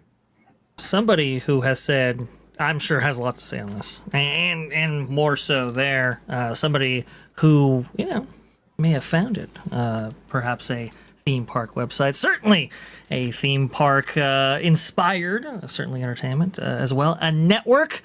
It is the one, the only WDW Pro. Hello there, Pro. Welcome on in here. Looking good, my friend. Hello, Vash, and happy 10K. I got to say, when it comes to the Pirates thing, what confused me is I don't know how this tech is any different than things we've seen before. It's a backlit animatronic face. We've seen that happen, but this was presented as if it's brand new technology, a brand new audio animatronic doing things we've never seen before. And I thought, the motions are fluid and all that sort of thing, but you could transform Elsa's face on Frozen, the former Maelstrom. I mean, you could do that. I don't know that you would want to. We've seen her blue screen before. That's kind of a transformation. But I don't know why having an animation that switches the face to a skull backlit with a projector, I don't understand how that's new. And maybe somebody can, inform me as to what was new and exciting about this. I think it's just because it's epic. It's the only thing. It was an epic game thing, and they wanted to use it. If you go back to the video they created for This Is Imagineering, I don't think it was backlit. I think it's actually projected onto the face. If you see from the video, and it's also front projected. You mean? It's front projected. So the idea being that you can actually maintain fidelity with a moving object, something that we're never able to accomplish previously. So instead of having internal projectors, this is exterior, which allows for, by the way, hey, you can go ahead and project onto a detailed figure, make them cry or something, or hey, Indiana Jones face melting off. That would be kind of cool. That's not how they showcase it help me understand that, because if I've got a projector that's behind the animatronic mask, however far it needs to be back, however it needs to be avoiding the inner workings, that projector moves along with the head. Versus if I'm front projected, I have to hide the projector behind a facade, and then I have to direct that down onto a moving object. I don't understand how that's advantageous. So what they're doing. Oh, go ahead, please. Well, in short. The way they kind of highlighted it was this allows them to add effects externally to an already existing figure. Now, the way they're doing it here, I mean, is just a completely projected face. So we really don't see the benefit necessarily of that. It's not even like that great of a tech showcase, because it looks like the Elsa figure. So it's like, okay, whatever. But I do believe I'm right, Bob, and maybe you can correct me. The idea is, okay, well, we can take a face already existing, and then as it moves, as it does its thing, right, now we can add like a tier to Lincoln, for example. That I think is where they eventually want to get to with this, right? And I'll just tell you that, guys, this is, you give the explanation. To me, they've done things before that are far more amazing, like with Beauty and the Beast, that ride where Beast transforms. Yes. So this to me was like, I think we've kind of seen this before, but anyway, maybe I'm wrong.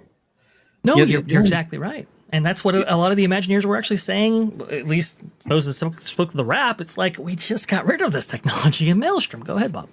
Right. Well, I think that's the problem. That's one of the things I have with, Buzz Lightyear Astro Blaster too. You've got that projection inside the face, and it fades over time. It doesn't look very good. And so they're like, okay, we got another technology where, one, we can do the projector on the outside. There's actually a bar.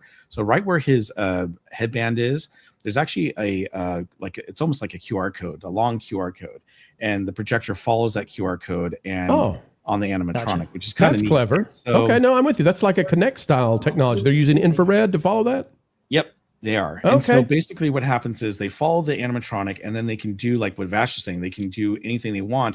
It does look better than the projection from inside the face. But to me, I felt the same way. I'm like, okay, I get it. It's now being mapped onto it, because I do projection mapping for Halloween decorations for certain things, and I do the same thing. I mold something and then I project onto that mold. It looks so much better than it's coming from behind. But at the same time, a lot of these things, I get it. It's following the animatronic, but it wasn't a big deal to me. And like I was saying earlier, why not showcase it on Coco or some other ride that they're going to come out with, where they could really showcase it there and not on something classic like this that breaks a storyline? I just don't think they need to do it for this. And again, like we were just talking about from that article from the Wrap, this was all because of an Epic Games fueled technology that they wanted to put in an animatronic that has backfired on them. I mean, I don't know how it worked. Hopefully they learned from this, but what I'm interested in now is seeing the video of the pirate, because there is a disadvantage to doing this. So if what it's doing is tracking the red headband, if there's some sort of infrared QR code or some sort of symbol that the camera picks on and it follows that with the projector, The only problem would be there unless you have an extremely complicated, which I don't think they wouldn't do, an extremely complicated arm or swivel that the camera sits on so that it can rotate. The problem is that if you do this way, you can't rotate the head because the projector can't follow the head, and so then you're going to be locked into a horizontal space. So that would be a limitation. I was just going to ask was how does this work? It's all motion like censored, and I mean, I thought I remember reading a couple. I have the link that I can send to you guys, and I'll put it in the private chat, and we can put it in the normal chat if you guys want. So this is moving on not on an X and Y axis. It's got an additional. So you've got the swivel happening. So somewhere then the projector is either dynamically adjusting to that rotation, or the projector itself is on on an arm, or on it's on a 180 swivel that allows it to follow along. But if we look at that doesn't rotate, so that would solve that problem. That's a very complicated problem. It's an assemblage of 3 projectors, from what I understand. Oh, good grief. Let's just make it as complicated as possible. So there you go. Well, I agree with you, Vash. I think this was a tech expo for the Abu Dhabi park. I think that's why they put it on Pirates. Yep. They were going to get this big press, all these people into it. That They makes thought sense. this was going to be like, oh man, look how cool this tech is. And they always underestimate, like, I think many times, and I've talked about it before, Hollywood looks at a fervent fan base and gets really antagonistic about it. And so they're probably frustrated that the fans don't realize how cool this is, but they also don't understand, like Bob was saying, like, if you put this on any other ride, well, not any other, but a less classic attraction, you could still display it and people really wouldn't care as much. It's just where you put it, how it breaks the story. And again, it's like, you're right. They just replaced the Frozen animatronics with actual animatronics to get rid of this tech. And now we're seemingly going 180 back to it. And it might be better tech. I mean, I'm not saying it's not, but it's still, people have seen this before. But I think this was for Abu Dhabi, if I were to. Sometimes what happens is you get very excited about some development you made, and you don't realize that pragmatically, it's still all about the story. And so the way the audience receives this, I mean, you can have however complicated the mechanics are to create it. The audience still sees a face that turns into a skull, and it still is about the cohesive presentation that's given to the folks on the ride. And that's ultimately what it comes down to: is how do I feel? What does my child see? What is the magic that's being made here? That's ultimately, because very simple things can sometimes do a similar function. And typically, what you want to do is go with the most simple thing you possibly can that has also the most redundancy, so that you don't have downtime or that unfortunate scrim that has to drop in. Well, thank you so much for coming on, Pro. We know that your time is precious. And would you like to tell the people out there where they can find you? Because I don't know if they can find you on this big, bright, beautiful web that we have. Yeah, so I can't stay long. I came out of one meeting. I've got to go to another, but I don't want to actually send people to my channel or anything. I just want to say congratulations on 10K Vash. I think you're doing an amazing job. Your trajectory is incredible. And so keep going, Vash. Keep going, keep going. And I hope everybody out there who has not yet clicked that button will be convinced to hit subscribe. Way to go, we didn't Vash. click it and sip it with Pro. I forgot to do that. Gosh darn. All right. Bye, Pro. Next Nice to see time. you. Bye, everyone. Looking And good. See you later, bro. huge congratulations, everybody, but especially that guy. Not you, Bob. Bob, you're a lovely guy. But Vash, way to go, Vash. Thank you, Pro. That guy. Appreciate that. Thank you. Pro was kind enough to step in. I know everybody's moving to, South Carolina, obviously, for Sega, I do believe. The Southeast Game Convention. Southeast Game Convention. So a lot of people are in transit right now. So thank you to everybody who can make it in even for a brief period of time, whether it's in the chat or on the show. Awesome stuff right there. But no, I mean, it's like I don't think there's as many upside to this technology as Imagineering would have you believe. Now, Erika, I think you were going to say something real fast, and I do apologize. I want to go ahead and include you in the conversation. Please, go ahead. I know I had heard it was a front projection, and was just kind of curious. I guess it was using like a motion sensor technology. So as the head moves, the projector moves with it. I just found that kind of interesting. They would go that route versus a projector installed in the head. But then I understand that hasn't quite worked favorably either.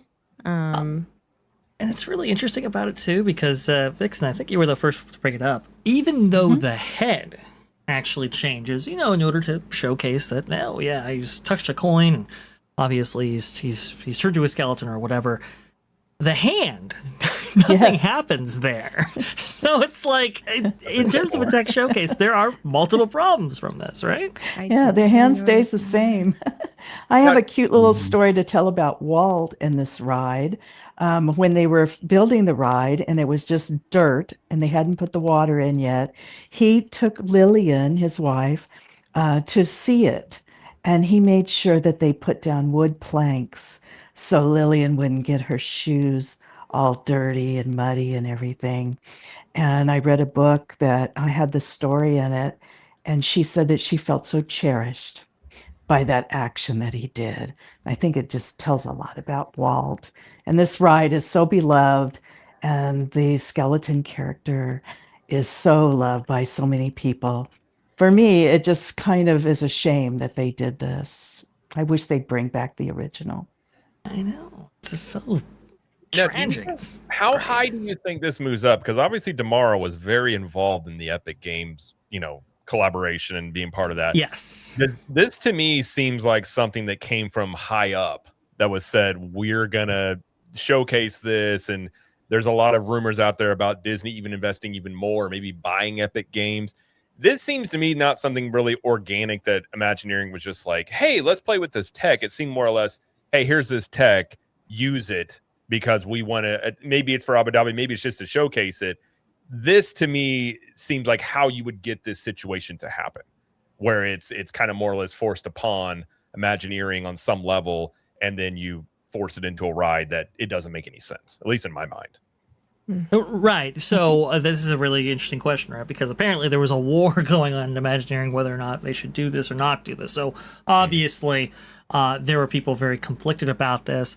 I would think this is Bruce Vaughn for sure. I don't know if it's necessarily going up to Josh, but Bruce Vaughn, absolutely big part of this. There's no question about that. And because it does have to deal with Epic Games, you would think that it would be at least on Josh's desk, at least it's in some degree right there. Or maybe he was the ultimate decision maker and said, you know what, Imagineers, I get you, I got you, but we got shareholders to showcase. So there you go, Epic Games.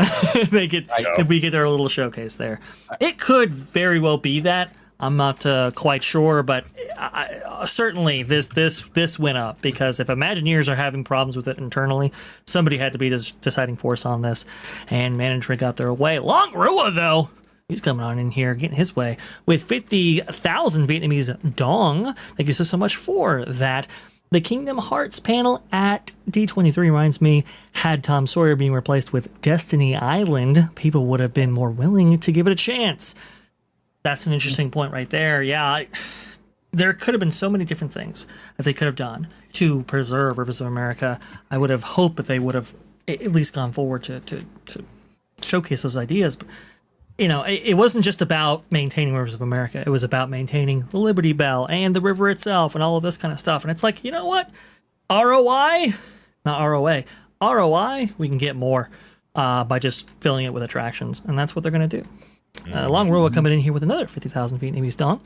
We must keep moving forward. Idea has never sat right with me. Tokyo Pirates had barely changed since '83, and people considered it to be the best one. It's a fair point right there. Tokyo has not changed their attractions at all. Country Bridge Jamboree is still the same way it has been, and I think they still do the overlays, which is very interesting. They haven't changed Pirates of the Caribbean at all. Not going to change Splash. So, I understand some of these things, they do kind of, change a little bit as time goes on, but there's something about preservation. People wanting to take their families back to experience it with their kids kind of thing, that is valuable as well. And you would hope that they would, be a little bit more knowledgeable of that, especially when you look at that long list of attractions that we've lost recently. We have somebody coming on in here, and let me just see who that is. Oh, yes, the man of the hour, for sure. Before we get to our next guest right here, does anybody have anything more to say about the topics we discussed here before moving on, I want to go ahead and give this gentleman all the runway that he has to work with, because he's been working super hard in the background to deliver us something really truly special for this 10K celebration show. Anyone, please, the floor is yours. I will just say this. I think it is a very interesting dynamic of current Imagineering with the parks, and obviously with all these projects going on. These smaller things I've talked about before, these like the animation studio, a lot of Hollywood studios, some of these refurbs, I think part of the reason they're doing it is they're trying to rehab the image of Imagineering. So it's almost like you have a couple of wins. Like I would say for the most part, some of this stuff's gone over better than people expected. But then you have something like this, and it's like it just kind of drains some of the confidence, because then you start questioning, like, well, do you really understand? Like you were saying, the reason they're doing this stuff in the parks is they're looking to, quote, optimize the parks, which to them means monetizing the attractions. And the rivers was not monetizable, so they were like, hey, we're going to put stuff in that does that. And so is it about giving you better experiences, or is it actually just about selling more lightning lanes? I think we probably know what the major, motivation is on this stuff. And, it kind of leaves you just a little bit like time is going to tell on this. But I think the mindset is very interesting within Imagineering right now. And do they understand? I think they understand they need to rehab the image, because I think this is why you're seeing so much effort put into stuff on Disney Plus and really showcasing Imagineering and things like this. I think when you don't respect the classics, it doesn't give you a lot of hope that you're going to develop new classics. And I think that might be it might be a detail, it might be nitpicky, but I think it's important when you're looking at the parks and the history with them. And the Jeff Goldblum quote is great, because it's just like you stood on the shoulders of giants, and we'll see how this stuff turns out, but I have a lot of questions around the current crop, and really, do they understand the history and really the responsibility that comes with the thing, that any changes they make. And I just don't think that they quite do, which may just be something that happens as time goes on too. The longer we get from Walt, the harder it is to maintain that connection and that same mindset, really. It's so true. There's no question about that. There's so many applicable quotes from Jurassic Park right there. That's why we have them on the channel. But hey, we'll go ahead and showcase a couple of the clips that we have right now that might be applicable in this situation. We can charge anything we want. This park was not built to cater only for the super rich. What, we'll have a coupon day or something. Time to be turning around. If only you could.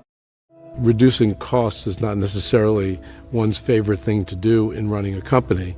It is a necessary thing to do often. Oh, I love that dear old Bob right there. But that guy got eaten by a dinosaur later in the movie. Yeah, that's true. That's true. The blood-sucking lawyer. But bring up one little point. Sorry. Oh, sure, go ahead, Bob. No, you're talking about Ron. Go ahead and with Ron. No. I please go ahead and we want to go ahead and highlight you, Bob. I know you shared. A link earlier. By the way, we went ahead and moved that in the chat. And Ron, do you have to go to step out for your presentation right there? Yeah, I gotta get things set up for the dish in a little bit. You got it. No problem at all. Please, what is going on in the dish? What can viewers expect before being redirected to your lovely stream? Well, we talk a lot about parks here. Today we're at the dish. We're talking a little bit more about movies, what's been going on at the box office, and how it's really not about superhero fatigue, because there are two movies out. Well, one movie out and one movie coming that kind of prove it's not about superhero fatigue at all. You've got Supergirl who failing miserably, while Spider-Man No Way Home, or not No Way Home, it's Spider-Man, Brand New Day. Pre-sales have outsold the entire box office for Supergirl. So we're going to take a look at that and what the heck's really going on, and what people want. Absolutely. Fantastic stuff. Can't wait to see you, Ron. And thank you so much for coming on our 10K celebration. Hopefully this was congratulations. Right there. Well deserved. I can't wait until 2 weeks from now when we're doing your 20K celebration. So it's going to be awesome. It's going to be great. Great to see everybody. Look like Vixen and Vash and Tom and Jared and Erika and Bob and MJ and Shogi. And of course, Pro was here as well. So thank you, everybody. Great to And, see you, we'll Ron. You as well. I want to say sis because when I see the picture, it's just way too much just like my sister's. Tell your sister I said hello. I will do that. All right, later, guys. Thanks so Ron. much. Bye, Very much appreciate Ron. you, Have a Ron. great show. Before getting to go and Shogi and his lovely, amazing thing that he's prepared all for us right here, Bob, please go ahead and add any remaining thoughts you may have. I know you've been trying to include a couple of things for us, and unfortunately, with so many people here, so many people, so many voices, please go ahead.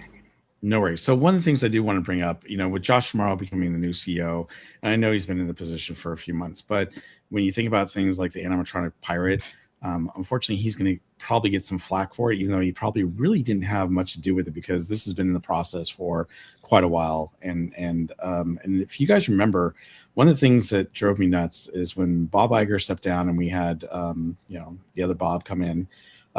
He got a flack for doing a lot of things which actually Bob Iger had put in place before he took over. And so it was almost like they made, Bob the fall guy so that Bob Iger could come back and take over. And I kind of feel like there's a lot of things that Bob Iger has put in place or has done that we're going to be seeing over the next several months into the next year that Josh is going to get blamed for that he had nothing to do with or had nothing to do. So it drives me nuts because I think he's getting a little bit of flack now for some things and he's trying to do his best. I think that, he's made some good changes so far. I'm hoping that there's going to be some more great changes coming out. Obviously, we got, done with that whole park hopper thing. They brought back that, evening ticket, which is great, that they've already sold out of. So hopefully we'll continue to see things like this. I really hope that he gets things back on track. Is he going to make mistakes? Of course, all the CEOs, do some things that people like and dislike. But I'm really hoping that people give him the opportunity because he's only been in that position for a few months. And I'm really hoping that he goes back to the days of Michael Eisner. And not that Eisner did everything great, but, back to the days where we weren't all IP, which is Bob Iger's thing. He wants to do everything IP and a little more originality. That's what I'm hoping. I'm hoping for it too. We'll see. The jury's still out on Josh Giamaro right there. And you're right, the film slate, right? It takes about 2 to 3 years before whatever the previous CEO worked on, before new content starts coming around. So it takes a little while. In fact, Bob Chapek never even got to see that come around, yeah, exactly. Which is very interesting right there. So Levy, I'm hoping Dana Walden and Josh Giamaro, they turn the ship around here, but I'm not entirely fully optimistic. But I am optimistic for somebody on the panel right here. Going Shogi right here. Fantastic. Hi, going happy Shogi. 10K. Hello. $10. Thank you Happening. so much, Shogi, for that awesome stuff. Now, Shogi, you have something to show us. When it comes to your amazing culinary skills right here, we're starting a program on Vash Sky ParkCast called Meal of the Month. And Meal of the Month is going to be every third Wednesday of every single month. That way we can feature a meal highlighted by you right here. I think this one actually has a lot to do with Pirates of the Caribbean. Very apropos, very fitting. Please go ahead, sir. What do you have for us? So I wanted to bring you guys, I thought for the first meal of the month, what would be more fitting than one of the most classic attractions. And so I wanted to bring you guys something inspired by Pirates of the Caribbean. A little bit of Caribbean flavor and a little bit of just some fun in the general narrative sense of what the ride is. Yes, and Pirates of the Caribbean to me is like one of my very, very favorite attractions. I love Pirates of the Caribbean so much; it is awesome, and that's why we were very displeased with some of the changes that they have made recently right here. Yes. But you've got something I think that can lift our spirits here. Now, I think so. do you have images or video of what you prepared for us today? I have some images that I've forwarded. I didn't get a chance to take any video because I'm still learning how to do all of that. But I will progress and I will get better at that so that I can bring you higher quality and higher standards to a show of this. Stop it. It's just a ragtag operation right here. Nothing too crazy. Where did you actually place those images? So I can go ahead and feature them on the screen. Maybe while So I'm actually. I sent you in the back chat the it's in your XDM to make it easier to bring one by one. Gotcha. And the list. Yeah, I did that actually earlier this morning, but you've been a very busy man. I've been a very busy boy right there, so I do apologize right there. Let's go ahead and start bringing these on. Forgive me in my tardiness here, and I do believe, do we have a guest back there? Okay, gotcha. All right, we are bringing these up right now, guys. I do apologize. Please go ahead, start breaking it down here for us, going Shogi, of what we can actually see, what's on offer right here. I do believe... I'm bringing up the right photo here. Yeah. I'll switch to it. You tell me whether or not this is correct.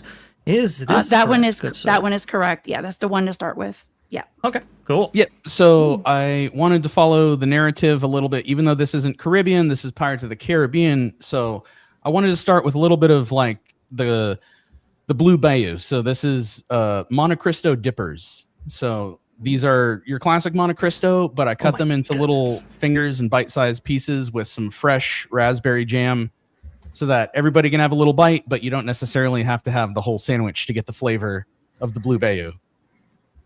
Dude, that's awesome. I think that's fantastic. Yeah, I thought that would be a good spot to kind of start the narrative of this little story. I'm already hungry. Cool. Thank you. Yeah. Frowned upon eat all of it, though? I mean, I know you said one, but I'm just, I'm thinking, can you eat the whole thing and no judgments because it looks really good? Yeah. No judgments. We went to town on all these courses. My family was very happy with everything that I was presenting with them. This is fantastic. One of the problems with the Blue Bayou is, like, you're right? Like, you get, Monte Cristo sandwich, which they've made very much smaller in recent years. But it's, it's basically a fried sandwich cut in half. There's really no way to share that. I love this idea. I think that's great. Yeah, and even though like it is getting relatively smaller, it is still filling because it is still a fried turkey and ham sandwich. It is heavy. Yeah, it's very heavy. It's heavy. So getting a little taste. I love this idea. It looks delicious. Thank you very much. I think this is just the appetizer, right, Shogi? This is more of like a 5-course tasting that could be shared or not shared depending on one's appetite. But I wanted to present a different variety of courses inspired by this attraction as opposed to just one or two things. I wanted to try to bring a little bit of a story to it as well, kind of follow the ride along as well. I love this. This is fantastic. Now, we have another item right here. I'm trying to see which one of these is the salad. It's the one with it should have mango on it. Is the second one. Mango? Okay. It kind of looks like a dessert to me, but I think this is. Oh no, that one's the last one. That's the last one. No, that's a dessert. Okay, that's what I thought. Start with dessert. That's what I thought right there. I have a problem with that. You can never start too early. There is a little bit of a video that goes with this one too. No, is there? Okay. All right. Got a little bit of help with that one. Okay. Now, man, I don't know if I have this out in these resources right here. I think I have. This is what's on screen. This is the dessert. This is Barbossa's apple tartatan.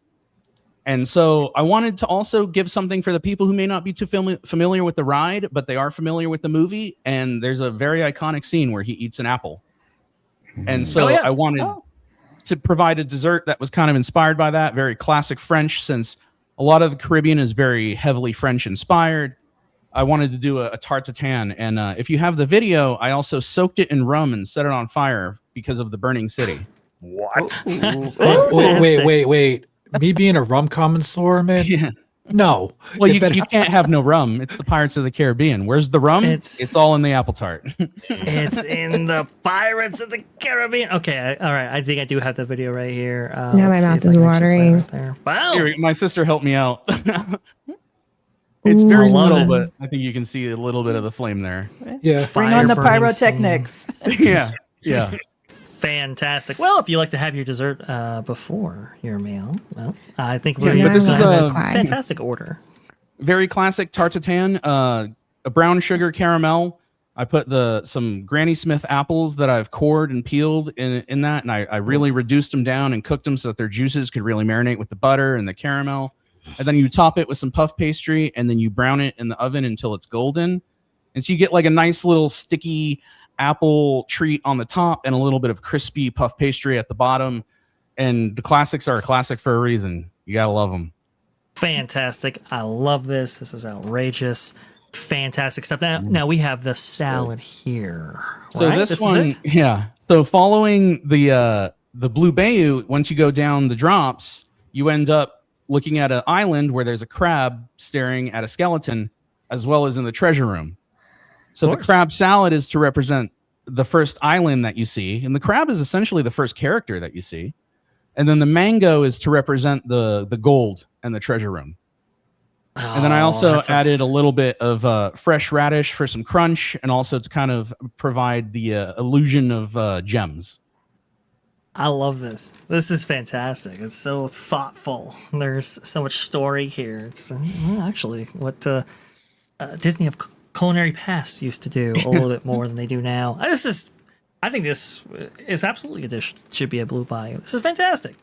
And I tried to keep everything very simple. I was taught, like, don't try to overcomplicate it as best you can. So this is just some lump crab seasoned with some lime juice, some olive oil, and some chives. And then I seasoned the mango. We call it mango tartare because we diced it into tartare little cubes, and we seasoned that also with a little bit of olive oil and some salt and some pepper. And then, so you just get like a little bit of acid, a little bit of seafoody flavor, and then some crunch and the fresh from the radish. Fantastic. Nice. I love Beautiful. this. Beautiful presentation. Oh, thank you very much. Absolutely. Now, where do we want to go from here? Because we have a couple of things we can go to. We can go to the next course, or we can go to the drink that you have on offer right here. Please go ahead, sir. So either the drink or the one with the shrimp, either one of those works too. Let's get a little drink in here because you know what? What's a Pirates of the Caribbean meal without a little drink, right? Exactly. There you go. Please go ahead and talk about this. Whoa. This is my We Wants the Redhead. Exactly like Lou said, We Wants the Redhead. Fantastic. So this is watermelon and orange with a little bit of lime and a little splash of rum if you want. And then what ideally you want to do is take the cotton candy and mix it into your drink, and it's an interactive experience as well. Yeah. And it's fun because it's like walking the plank. It dissipates right away. So it's got all the little narratives in there. Oh, I love this. This is fantastic right here. Oh man, so good. You're killing me, Smalls. We definitely wants the redhead. There's no question about that. Oh, that's so good. Now we have, I believe this is the next course. Is that right? Yes. So this one isn't per se themed to the ride, but more to the actual Caribbean. So what I did here was these are salt roasted shrimp. And so you get salt blazing hot in the hottest oven that you possibly can. And then you layer them with the shell on and you cook them in the salt so that it seasons it and cooks it at the same time. And this is a play on shrimp and grits. So instead of normal grits, I made these out of yuca. Since yuca is such a very heavily Caribbean-inspired ingredient, I made the grits and I grated them down and I dried them out in the oven. And then I mixed them with cream and cheese and chicken stock and made them taste nice and salty and creamy. And then the cabbage next to it is actually a Caribbean dish called callaloo, which is actually very popular in the Caribbean. It's like a leafy green that you cook down in coconut milk.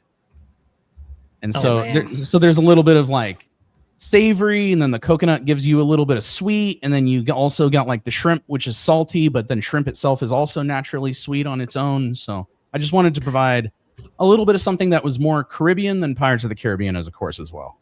I love how it's produce friendly now with, with the current issues going on with some I know not yeah, good food especially there. yeah. It's perfect. Just don't get your lettuce at Taco Bell and you'll be good. Exactly, right? Yeah. But I go to Taco Bell twice a day. I think you're a gonna bad be time to go on a diet because all this looks really good. I just want to eat everything now. Oh, thank you very much. Wait until you see the I'm glad that entree. you guys are impressed by it. I was sweating. I was stressing.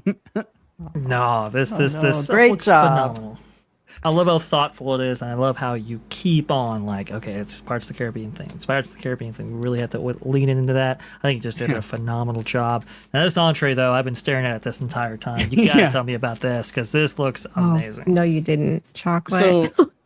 So this one is my don't be chicken. It's not chicken, it's oxtail. And chocolate. It looks like a dessert. It's a jerk braised oxtail with some peas and rice or beans and rice, which are also cooked in a little bit of coconut milk and some spices. And then to kind of balance that out and round it all out, I added a parsnip puree because I can't find an ingredient called apio, which is similar to a celery root.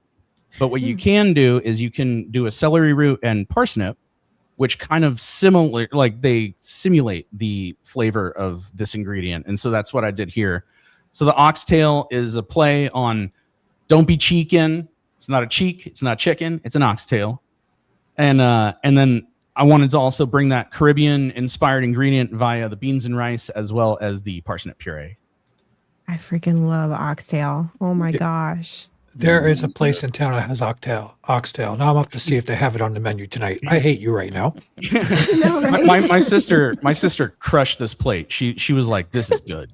This is good." Fantastic. She's not like one to be like, "Ooh, oxtail." Like she tried it and she was like, "This was a good one." Oh, another beautiful presentation. Oh, thank you. Yeah, so I braised this. So I kind of marinated it in the jerk spices for a few hours, and then I seared them and braised them with some beef stock that I made, and I let them go for about 4 or 5 hours until they were about to fall off the bone. Very similar to like a short rib, but a little bit different, a little more gamier than a short rib because the oxtails have a very strong flavor. I like it. Man, you got a lot of people jealous in the chat right there. Well, man, yeah, man, not happy that we can't taste what's on the screen right now. It looks phenomenal, Shogi. Okay, who's gonna make Taste-O-Vision? Yeah, we a Can you feature imagine coming to the Vash. smell while he was cooking all this? This one was like, this was killing everybody. They were like, "How long until those are ready?" And I was like, almost. Oh, that's awesome. And of course, we have gone over the dessert as well right there. You gotta have the apple tart. Gotta have a dessert. Shogi, this was absolutely phenomenal. I did that, Erika. I was not expecting 5 courses, so this is pretty cool. Thank you very much. Thank you. Oh, I'm glad. I'm stuff. so glad that you guys like it. I was really trying to give you guys something special, not only because it's the premiere, but also because I do think that your channel deserves a big launch, especially on your 10,000 subscriber celebration. Oh, yes, absolutely it does. This video that you're actually playing right here is the clip that we're going to play for a Meal of the Month. I would have added it before, but there are some... Streamer doesn't take any video that you give it. There's some formatting issues that we had to address right there, but that's okay. People can take advantage of the amazing visuals, sights, and sounds as offered by Shogi here for Meal of the Month. This was phenomenal. Thank you so much. I know you put a lot of work into this, so really do appreciate this. You're very welcome. Yeah. And then also next month, stay tuned. We have another thing in the works for Meal of the Month, and it's another attraction that I think everybody is going to be very pleased with. It might be the one ride in the wilderness. And paying homage to Troy Gustafson will be next month because he is the inventor and the creator and the person that super chatted the McVash meal. So if it wasn't for Troy, he's going to have his own course. Yes. Troy will be getting something special for that as well. Yes. So shout out to Troy. So cool. That's so cool right there. Troy Gustafson. Getting in on this. That's called sampling. Like, give me that extra lettuce with that, please. Are you sure? You're like, absolutely. You break it up between 5 people. Okay, Can I get an extra bag of lettuce while you're at it? I just want to really just try my chances at this. New weight loss diet. There you go. Oh man, this is Shogi. This was an awesome celebration feast. Oh, I can honestly say, Shogi, you did outstanding work, but I do not think I lose weight eating that food. Yeah, no. I definitely did not lose any weight testing this food. That's for sure. Absolutely. I will say well, this morning I made the apple tart and we poured the rum on top. And I looked at my sister and I was just like, "Are you ready to get stewed on apple tart at 7 in the morning?" It's a good breakfast, really. Yeah. Breakfast of champions. Where's the rum? There you go. Linda, if you're listening, Shogi says it's okay. I could have rum in the morning. That's doctor's true. orders. That's what Doctor's Pirates order. did, and they got a whole ride named after him, so it can't be that bad. Can't be that bad, no. Bob, did you have to go? I wanted to make sure we feature you before you leave. Yeah, I do need to take off. Unfortunately, I got a busy day ahead of me. Okay. You We got your link in the problem at chat? all. Yes. I believe we've got your link right here, and is this the page that's still good there, Bob? I want to go ahead and make sure we represent the right one. Yeah, so that's it right there. So I'm doing the chalk walk, everyone, and I'm going to try to hit a lofty goal by this Friday of hitting 10,000. We're already up to 5,646, but I'm doing what we're calling missions for miracles. It's going to be my stream tonight at Disneyland. It's going to be from this evening till closing, and I'm going to be doing another one on Friday during the 71st anniversary of Disneyland. And then I'm probably going to do a little bit more on Sunday, but we are going to do some really cool things tonight. I'm going to be doing some giveaways. We're going to be just trying to raise money for a great cause. And it's something my dad truly believed in. And unfortunately, he passed away back in March. That's him with the guitar and in that picture there. So on behalf of my dad, I'm trying to raise money for something he truly believed in, and I truly believe in raising money for children and their families, and for a great hospital that not only Walter Knott, but Walt Disney both put together. Children's Hospital of Orange County is something they actually created and still lives on today. So if you guys would help join me tonight, I'd really appreciate it on my live stream. It's going to be a lot of fun. Basically, if you donate $10, you put me on a mission for Smuggler's Run. And if you do any other donation, and did I just click off it? Did I just click off it? Hold on 1 second. Let me bring it up here real quick, and I'll tell you what else we're doing, which is, I think, really, really cool. So we are doing, if anyone donates $25, that's going to put me on any attraction they choose. If they donate $50, they will get to choose the next mission, and I'll do a live dedication to them during the live stream. If they donate $100 tonight, their ride is top priority, and I go on that next. They also get a dedication from me, and it's a personal dedication, by the way. If anyone donates $250, they are a mission commander, and they get to choose two top priority rides and a dedication from me. And also they'll be given a post on Instagram and YouTube for doing their donation. And then if they donate $500 or more, they are a Miracle Match captain. I will match a $500 donation. If anyone else donates $500, I'll match another $100, so $600 of my own money. They also will get to choose the last ride of the night. And if more than one person donates, then I will do multiple end of the night rides over several streams to complete those. And of course, they will also get a special recognition on Instagram and YouTube, and they will get a special Berry Place 28 package mailed to them. It's a gift from me to them for donating so much money. So we're going to try to see what we can do to raise some money for Missions and Miracles for the Children's Hospital of Orange County. So I hope you guys will come join me. Also, don't forget to check out me and Theme Park Casual in Corning, California. We have our own channel called the Park Streamers Hangout. This is our Park Streamers Chalk Walk team that we're raising money with, obviously. And then come check out Berry Place 28, where memories are made. A lot of fun. Absolutely. Bob's going live later this evening right here. Definitely check him out. And now you know what you can actually receive if you actually donate to, I think, what is a worthy cause right there. Park Streamers Hangout as well available. Theme Park Casual, Recording California. Come on. It's fantastic stuff. Thank you so much, Bob. Really do appreciate you coming on and taking the time to celebrate with us. Seriously, you've been a tremendous part of our success here. And I just want to go ahead and thank you personally, sir. Thank you.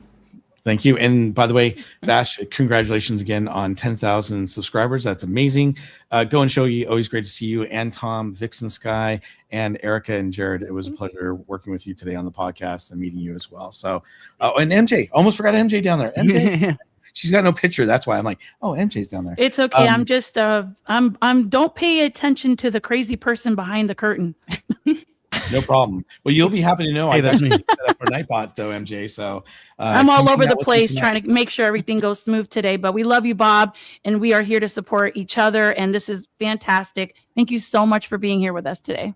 You're welcome. Thanks for having me on, and congratulations again, Vash, and we'll see you guys real soon. It Bye-bye. was a pleasure to see you, Bob. I love Bob. He is awesome. But Erika, I know you've got quite a bit going on at your YouTube channel right here at Hanging with Erika and Raph. Obviously, you had a little bit of a scheduling change ever since moving back to these lovely states right here. Please go ahead, tell everybody where they can find you if they're not already watching you on your channel, streaming this one right here. Please go ahead, Erika. The floor is yours.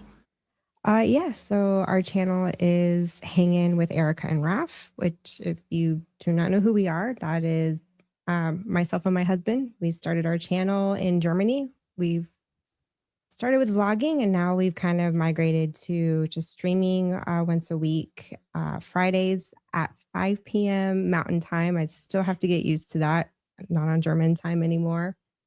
We just moved back to the States, about 2 months ago?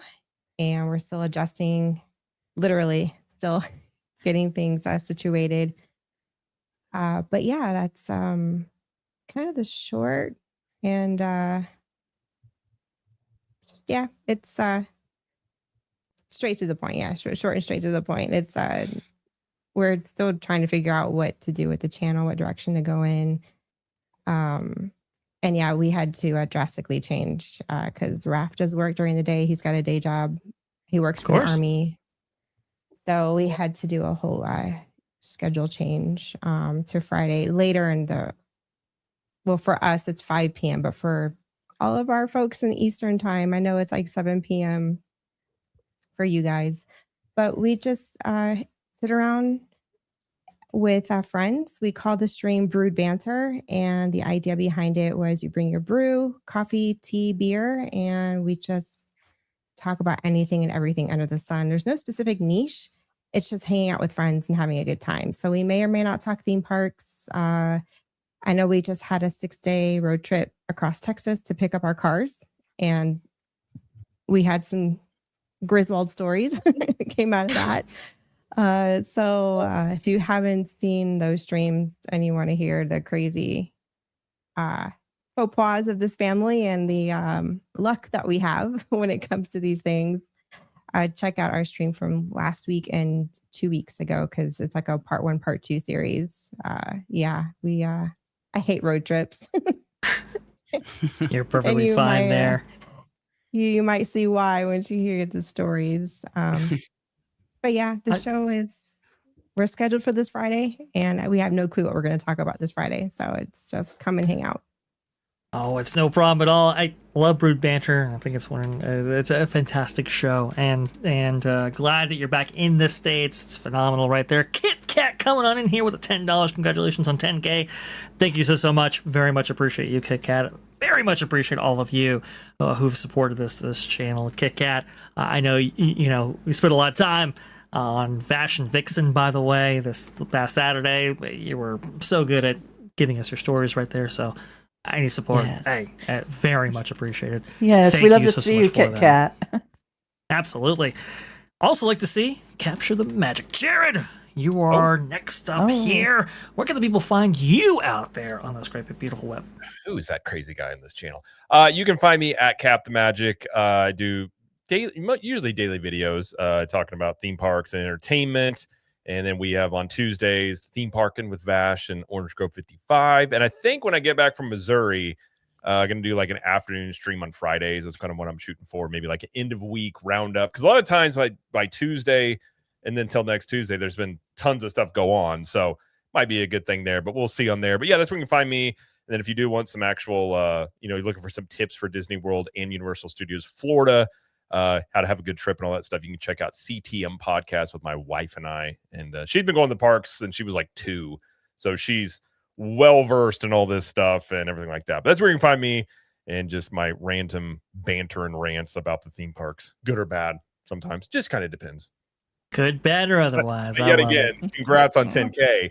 And I told Vash last week he was going to hit it within a week. And I know he was underselling it. And he was like, no. And I'm like, it'll happen. So we'll say 20K in like a month. Okay. We'll give you a month. That's so ridiculous. I don't think so.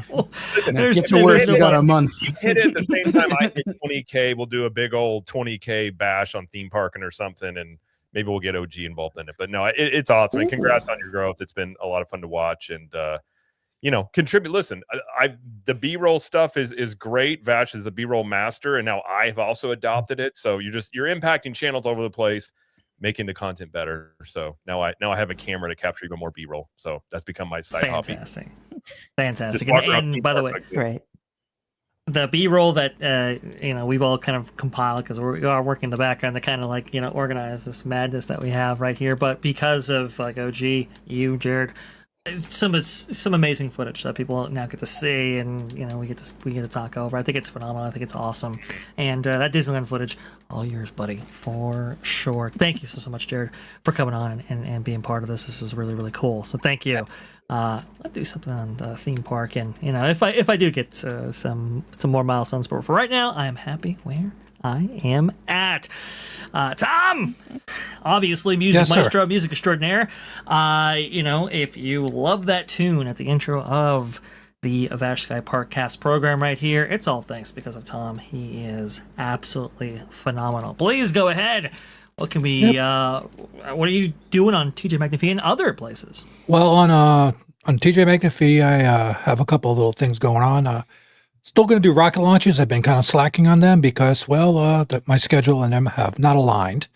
Released a couple little videos on the Tom F channel about the Pirate's Cove, which is a song. It's called "A Pirate Says What," or "A Pirate Did What." And I also released a new sub channel called Bark Magnitude, which is all songs based from the view of dogs or other animals. I just released a video and song called "The Corporate Squirrels," which are my dog's backyard nemesis. But it also has underlying tones at, let's just say, corporate America. So, yeah. There's some underlying tones there for sure. Check it out. If you can't understand it, turn on the closed captions.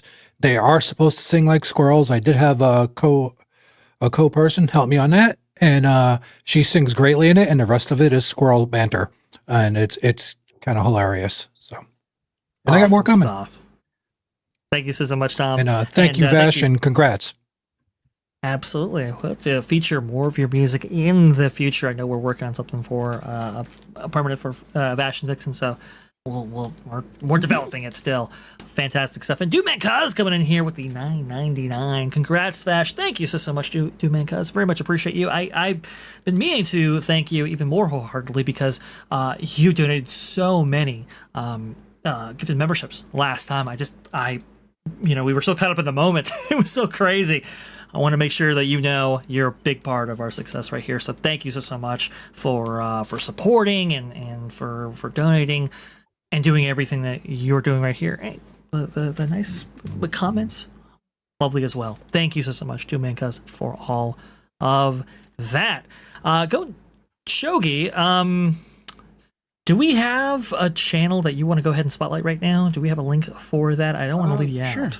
Sure. So I have a fairly new channel. I just started it, but I'm going to have some content coming up for it soon. It's called Cabbages and Kings, based off of the Alice in Wonderland Walrus and the Carpenter poem. I'm going to have basically Disney and theme park inspired food and content, similar to what I've brought to you for Meals of the Month and similar.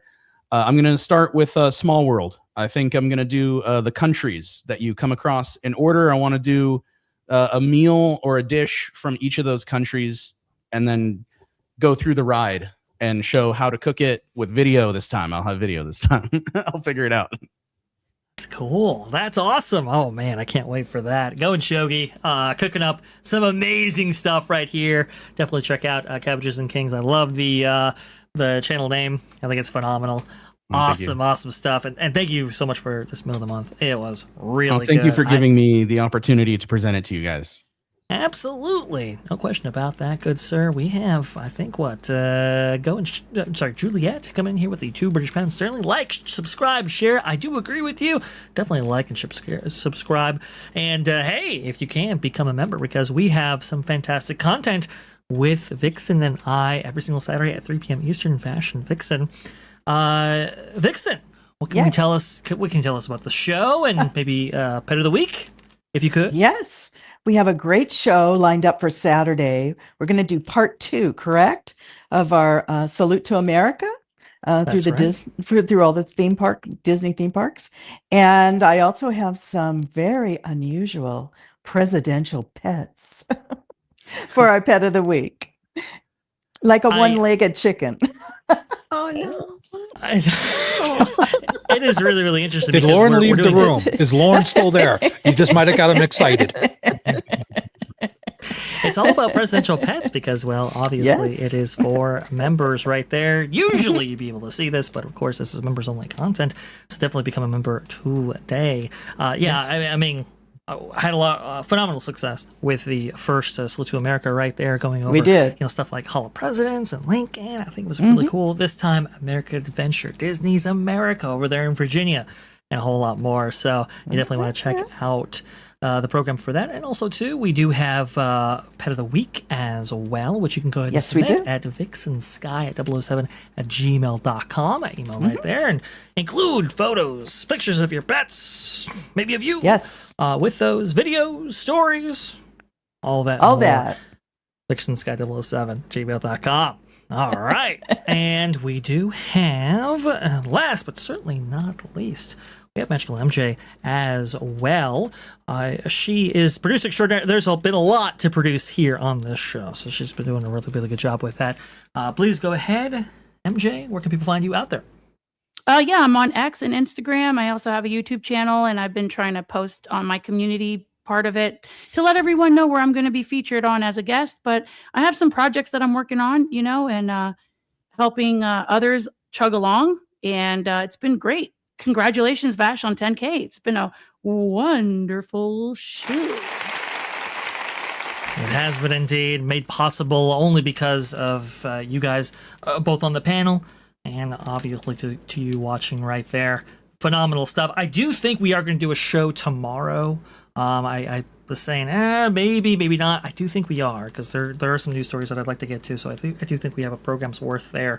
Obviously, we'll pick up D23 news and predictions on that show. So tomorrow at 6:30 p.m. Eastern is where you can expect that. Regular scheduled our programming. And also to Vash and Vixen, as you've heard now today. Yes. So lastly, thank you, Shogi, Tom, Vixen, Erika, Jared, MJ. Thank you so much for making this whole thing possible.